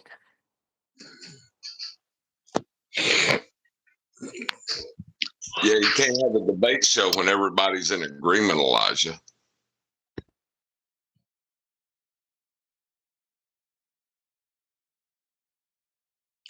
So I'm sorry. I just started listening back in. We were talking about how stale the show has become and the fact that fundies don't come anymore. But once you know for sure and without a doubt that earth is flat and it's measured that way, and they know it too, I mean, what else can you do? I mean, because we're not looking to speak to anti-flat earthers. We're looking to give normal people an interesting, fun medium to be reintroduced to the topic because they've been introduced by the anti-flat earthers, and to actually have a dialogue. Since I got to this show, that mechanism that I'm talking about has been a problem, and Nathan has ignored me about it the entire however many years we've been doing this. Yeah, but the mechanism could be the book, is what I know. So when the book comes out, now we got something that we could, go on other shows with and present. And that can be the mechanism. So how about this? How about the FED not be flat Earth debate, but flat Earth discussion? Flat Earth dialogue. I mean, I don't care much to change the name, but nobody's debating. You got Scam Man Dan. There's no debate. You got Weathers, whatever his name is, Learns, whatever. Yeah. You got him. Yeah, but everybody's just these people aren't real people. What I'm saying is, if we have a whole show, there should be new people who happen on, being a member of the show. Nathan has been saying the same thing before the live stream or at the beginning of the live stream for years. And that's the part that's most important. What he's talking about to join the show, to have the discussion, that part is broken. So what's the point? So we do review videos. So we talk to Globers that have been anti-flat earthers. But what about normal people? We're just gonna imagine that the internet isn't a sea of new, fresh people. I share the show every day. Hold up. I share the show every day. His little hold on. Interaction. Hold on, D-Rose. All we could do is what we do. We share the show daily. We invite people on the show. I do all the time. I go into other different arenas. What's the point of sharing the show and then when somebody tries to join, they have no fucking idea? Or when they do anti-flat earthers. Show me somebody new that joined the show. That's my point. When I came in, it was damn near impossible, even though I spent days trying to get on the show. And then when I did, I had to get through anti-flat earthers, and I expressed this problem. And that's what I'm talking about. How easy is it to get on the show today? Really? Well, see, what you're expressing as a problem, I see as victory. And you don't seem to you don't like victory. Well, he's appealing to the masses that are out there that don't know about the show. Exactly, Neil. Like victory isn't like, let's not mistake Nathan's success from 4 years ago with Nathan today. Like, nothing new has gone on. Now we've other than like, look, you could be a part of a family and work out and get your health together and then be a stronger family and have zero impact on the world outside. So yes, we've gotten stronger. We have a repertoire of videos that we have in our collection that most people just haven't seen yet. But what I'm talking about is getting on the show. Because first of all, if you get on the show and you're a normie, let me ask you if you think that normie is going to feel like they can have a dialogue with Nathan. Because if they're new, Nathan is going to take the conversation every single time. Hold on. We just got one. Just hold on 1 second. 1 second. 1 second. That's always been the case. That nothing has changed there.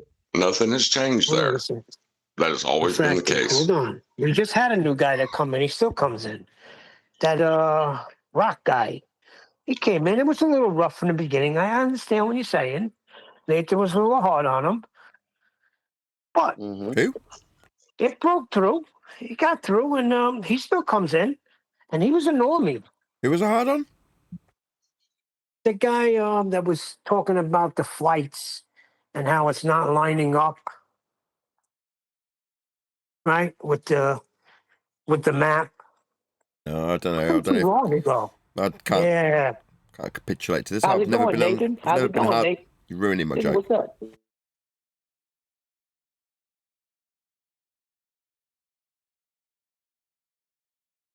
Now he shuts up. Well, let me go ahead and make my point, though, right?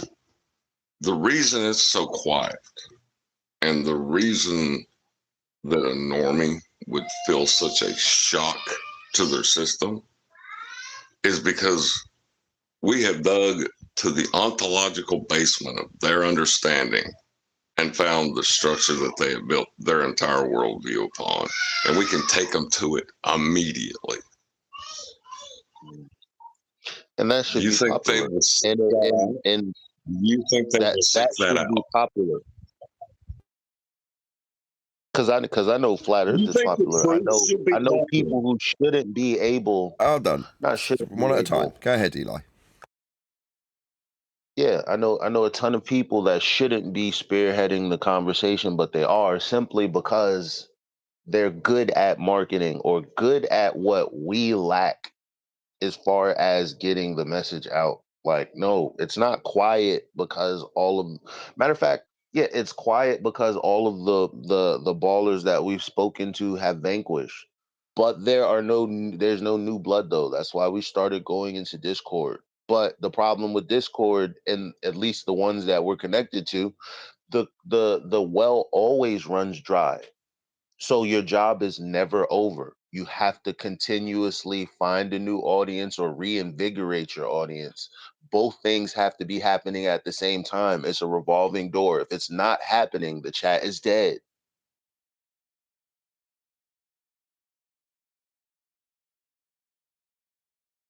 Well, it's given that it's a debate show about the nature of Earth and there is no contentious point anymore. We measure Earth flat. Like, what'd you expect? No, that is contentious because most people don't know it. No, you're missing what I'm saying. We just need to put what Nathan and we're saying in front of more people, different kinds of people. Yeah, Okay, let's just agree with him. Yes, Eli. The problem is that while that's our motivation currently, the algorithmic motivation is to make it seem like this subject's winding down. They've been to Antarctica, they figured out we're on a ball, antipodal positioning, and they got 24-hour sun flat Earth measurements, so therefore they figured it out, we're on a ball, Eli. And even the guy who was running the whole flat Earth shebango, Jaron Campanella, has gone back to the ball, so this is like, this subject's dying. Right? I mean, no, Earth's bleeding measured flat, and we're finally at a point where we can absolutely annihilate people, and you're like, we need to tell more people. Yeah, they need to turn the wick down on this subject matter, not up. And you're saying at the point that we've won, the flame's at its smallest. Yeah, that's right.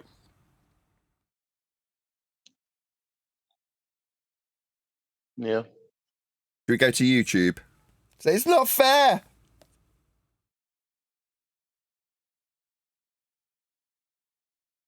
No, you're right. We're not getting that algorithmic love. I mean, we're at war. I'm just calling it like I see it. Sorry, I'm not giving any tips on how to better our position though.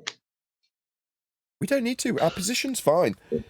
We're censored algorithmically, and there's not a great deal we can do about that, Eli. Really, there isn't. So just don't sweat it, is my attitude.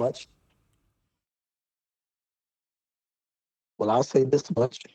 Being that we're algorithmically censored versus debated and refuted and debunked, I'd rather take the censored algorithmic tactic that the opposition is using, because that worked for a while. But now for another subject, now once the censorship fades out, now it's being exposed that everybody, what they said back in 2020 is now being left alone. So give it some time. Give it some time. Sooner or later, it's going to rise right back up. Well, it has to. Remember, we've only really smashed it. We've only really smashed it. What? Not even 18 months. How long have we been talking about measured flat? 18 months? Not even 2 years. A bit longer than that. John and I have been talking about it. Initially, John and I were cast down as. Hold on. Not just you and John. Stop the nonsense. Okay, Brian as well.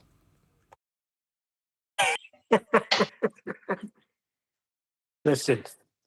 But you've been pulling hairs. I'm talking about pulling patches of hairs out of people's scalps versus plucking little follicles.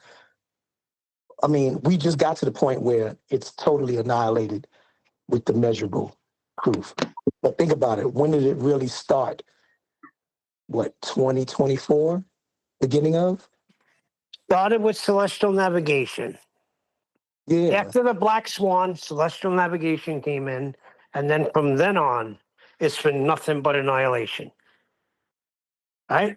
Eli's talking about the Black Swan marked, and it was supposed to mark the end of us giving them a ball Earth to beg the question of. From 2020 onwards, it's been all about the flat Earth measurements. But yeah, pre-2020, the development of the Black Swan was happening, based on all the arguments at the time, the culmination of us debunking Feast of Nonsense. After 2020, all we've done is talk about Earth being measured flat. That's what we've learned for the last 5 years.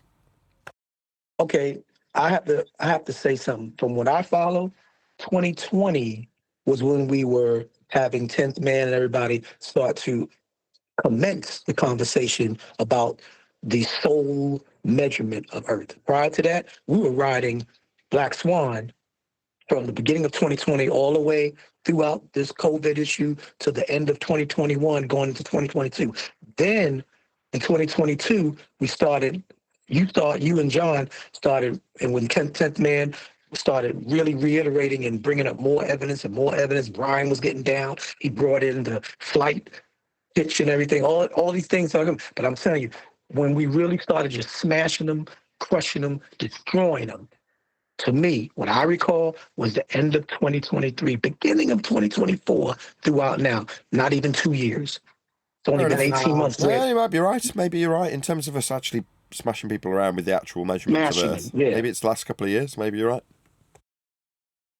When I got into this topic, right, there was two positions because there was claimed to be two measurements. You could measure the curvature of Earth at the point of tangency we call the horizon, as claimed by the ballers, or you could measure the local flatness of an area. You know, so there was a contradiction which allowed for the discussion to take place. You know what? I keep wanting to say people need a reintroduction, and what I guess what I'm ultimately saying is we have to educate them about their globe model so that we can tear it apart. That indeed is what I'm saying. And that makes me wince because I'm like, no, I could just scratch that and, show them how it's measured flat. The only problem with that is in their cognition somewhere, in their programming somewhere, because the part about tearing the globe up is missing, they can't hear that flat is flat. They just can't hear it. So why are we skipping that part? Hey, Eli, I think, now this is my opinion. I can't speak accurately because I don't be on the show that much, but I do listen to the show afterwards. I think that concept you just said about teaching them and explaining to them their own globe belief and then ripping it apart by showing that they acquired it by flat Earth, measurements, elevation angle measurements, with that whole thing you were talking about before, the spherical celestial sphere concept and all that. I think that was being done in the last 6+ months of taking their thing and exposing and showing them. Also with them, telling them, like, remember with the campaign, stop using our terms, you can't use our flat earth terms, yada, yada. I think we did that already. Now it's to the point where it is really exposed their cognitive dissonance to the point where they, no matter what we've done, we've exhausted everything. They just don't want to accept. Right. Well, this all comes down to is they need a revelation. They need to reach an understanding, and we cannot think for them. That is not within our power to do. There's only one entity that has ever existed that could make you change your mind, and it certainly ain't me. That's true, but we're trying to captivate a different audience. And I don't know if we're respecting that. What I mean by a different audience is in 2014, 15, 16, whenever, guys kicked it off, I came out 2017, something like that. Everyone was ignorant. I didn't know you were gay. Say again? I didn't know you were gay. Whatever. That was the audience. The audience isn't that audience now. Now, whenever we open our mouths, we're talking to a public who's been retrained by the propaganda on YouTube and in movies. And now included to think about, trained on how to think about and handle and hear what we say, which is why they don't hear what we say. So when we engage them, we're not engaging the people of 2015. We're engaging the people who are trained against hearing what we're showing them and saying. We have to engage that somehow. All right, so I disagree. I want to say I disagree. We do. That's why it's so silent. I think I don't agree. Just a slight paraphrasing of what you're saying, but fundamentally it changes it. They need to address us. We don't need to address them. We've got measurements. We don't need anything from them at all, in fact. But they do need to address us because we fundamentally undermine everything they believe in. So there is their need to address us for that. But I don't have to do anything. I don't need to talk to these fundies anymore. There's nothing they have for me. They don't have anything to offer me anymore.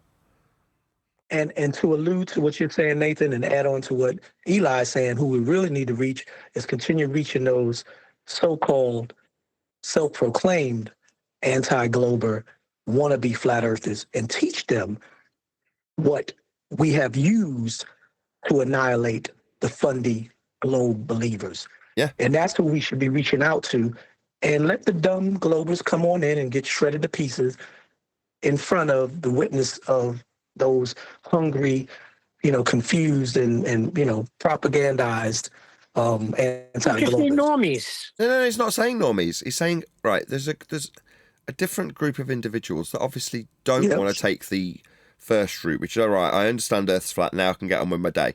It's the second group, the flat Earth evangelists, that are already out there evangelizing badly.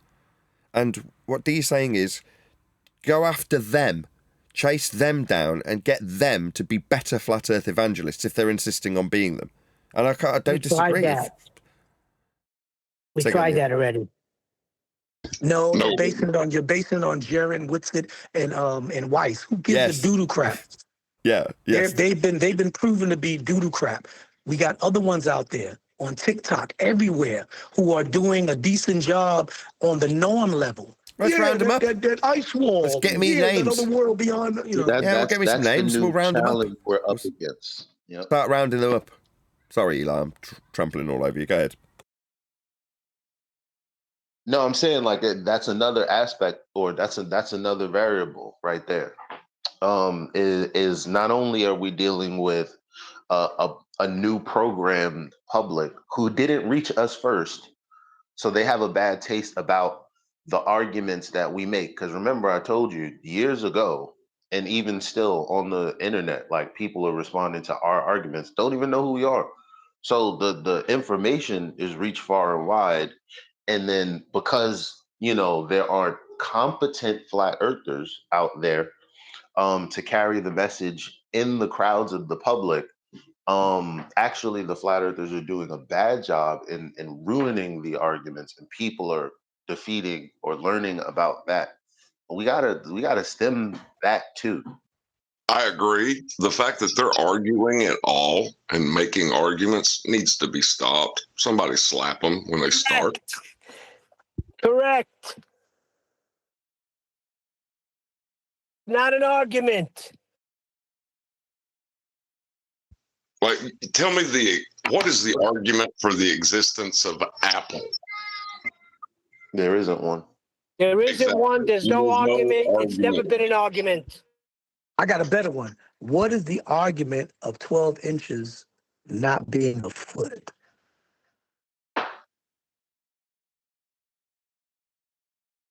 Or 6 inches not being a half a foot?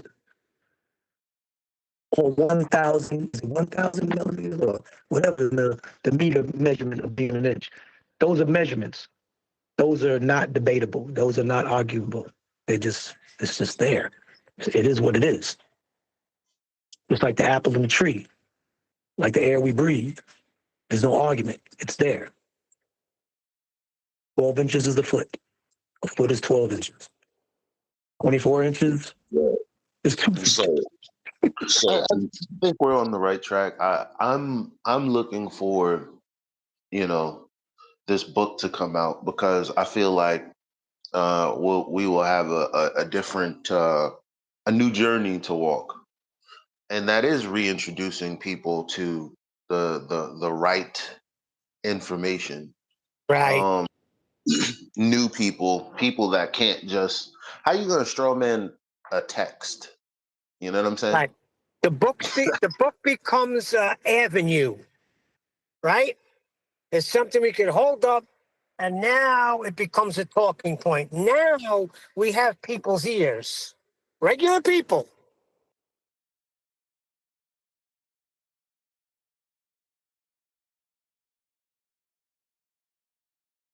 Or we don't, and it never gets out to anybody, and we just sit here and, like Nathan's able to run a fairly decent sized community and get support from him for 50 years till he retires or passes away, and somebody else takes up the mantle. No, John, the book is going to be a conduit. You'll see. But remember, the book is powerful, but it'll only go as far as we take it.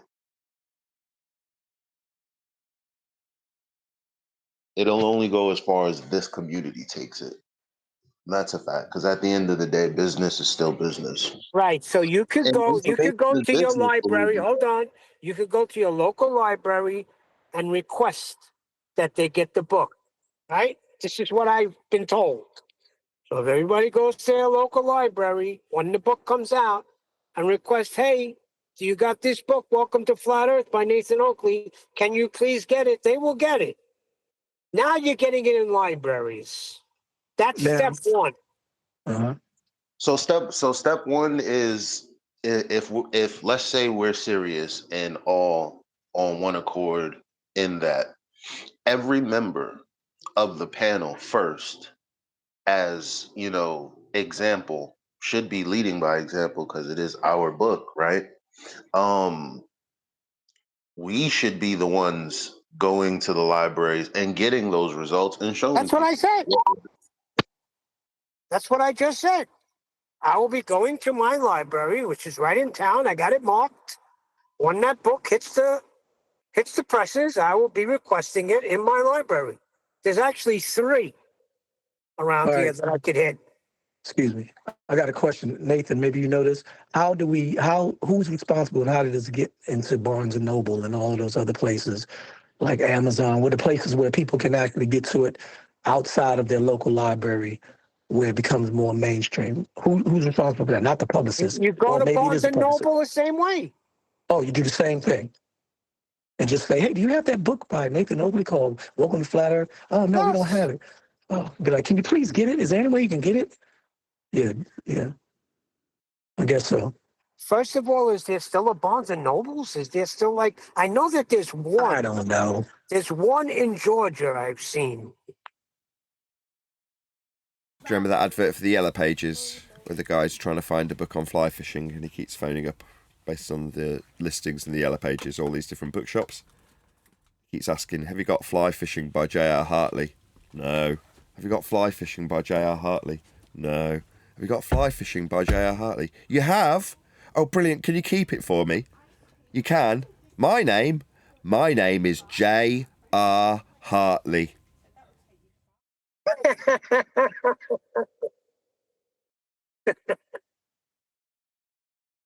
I get around. Stupid machine's playing up again. My stupid Stream Deck the minute I want to round out. Right, with that, I'm going to say another huge, massive, enormous thank you to both Discord and G+ panels for making today's after show possible. And of course, a massive thank you to all of you for liking, commenting, sharing, subscribing, joining as a Nathan Oakley 1980 channel member, and all that good stuff. I've been Nathan Oakley, and I will see you all in the next video. Don't buy an Elgato Stream Deck.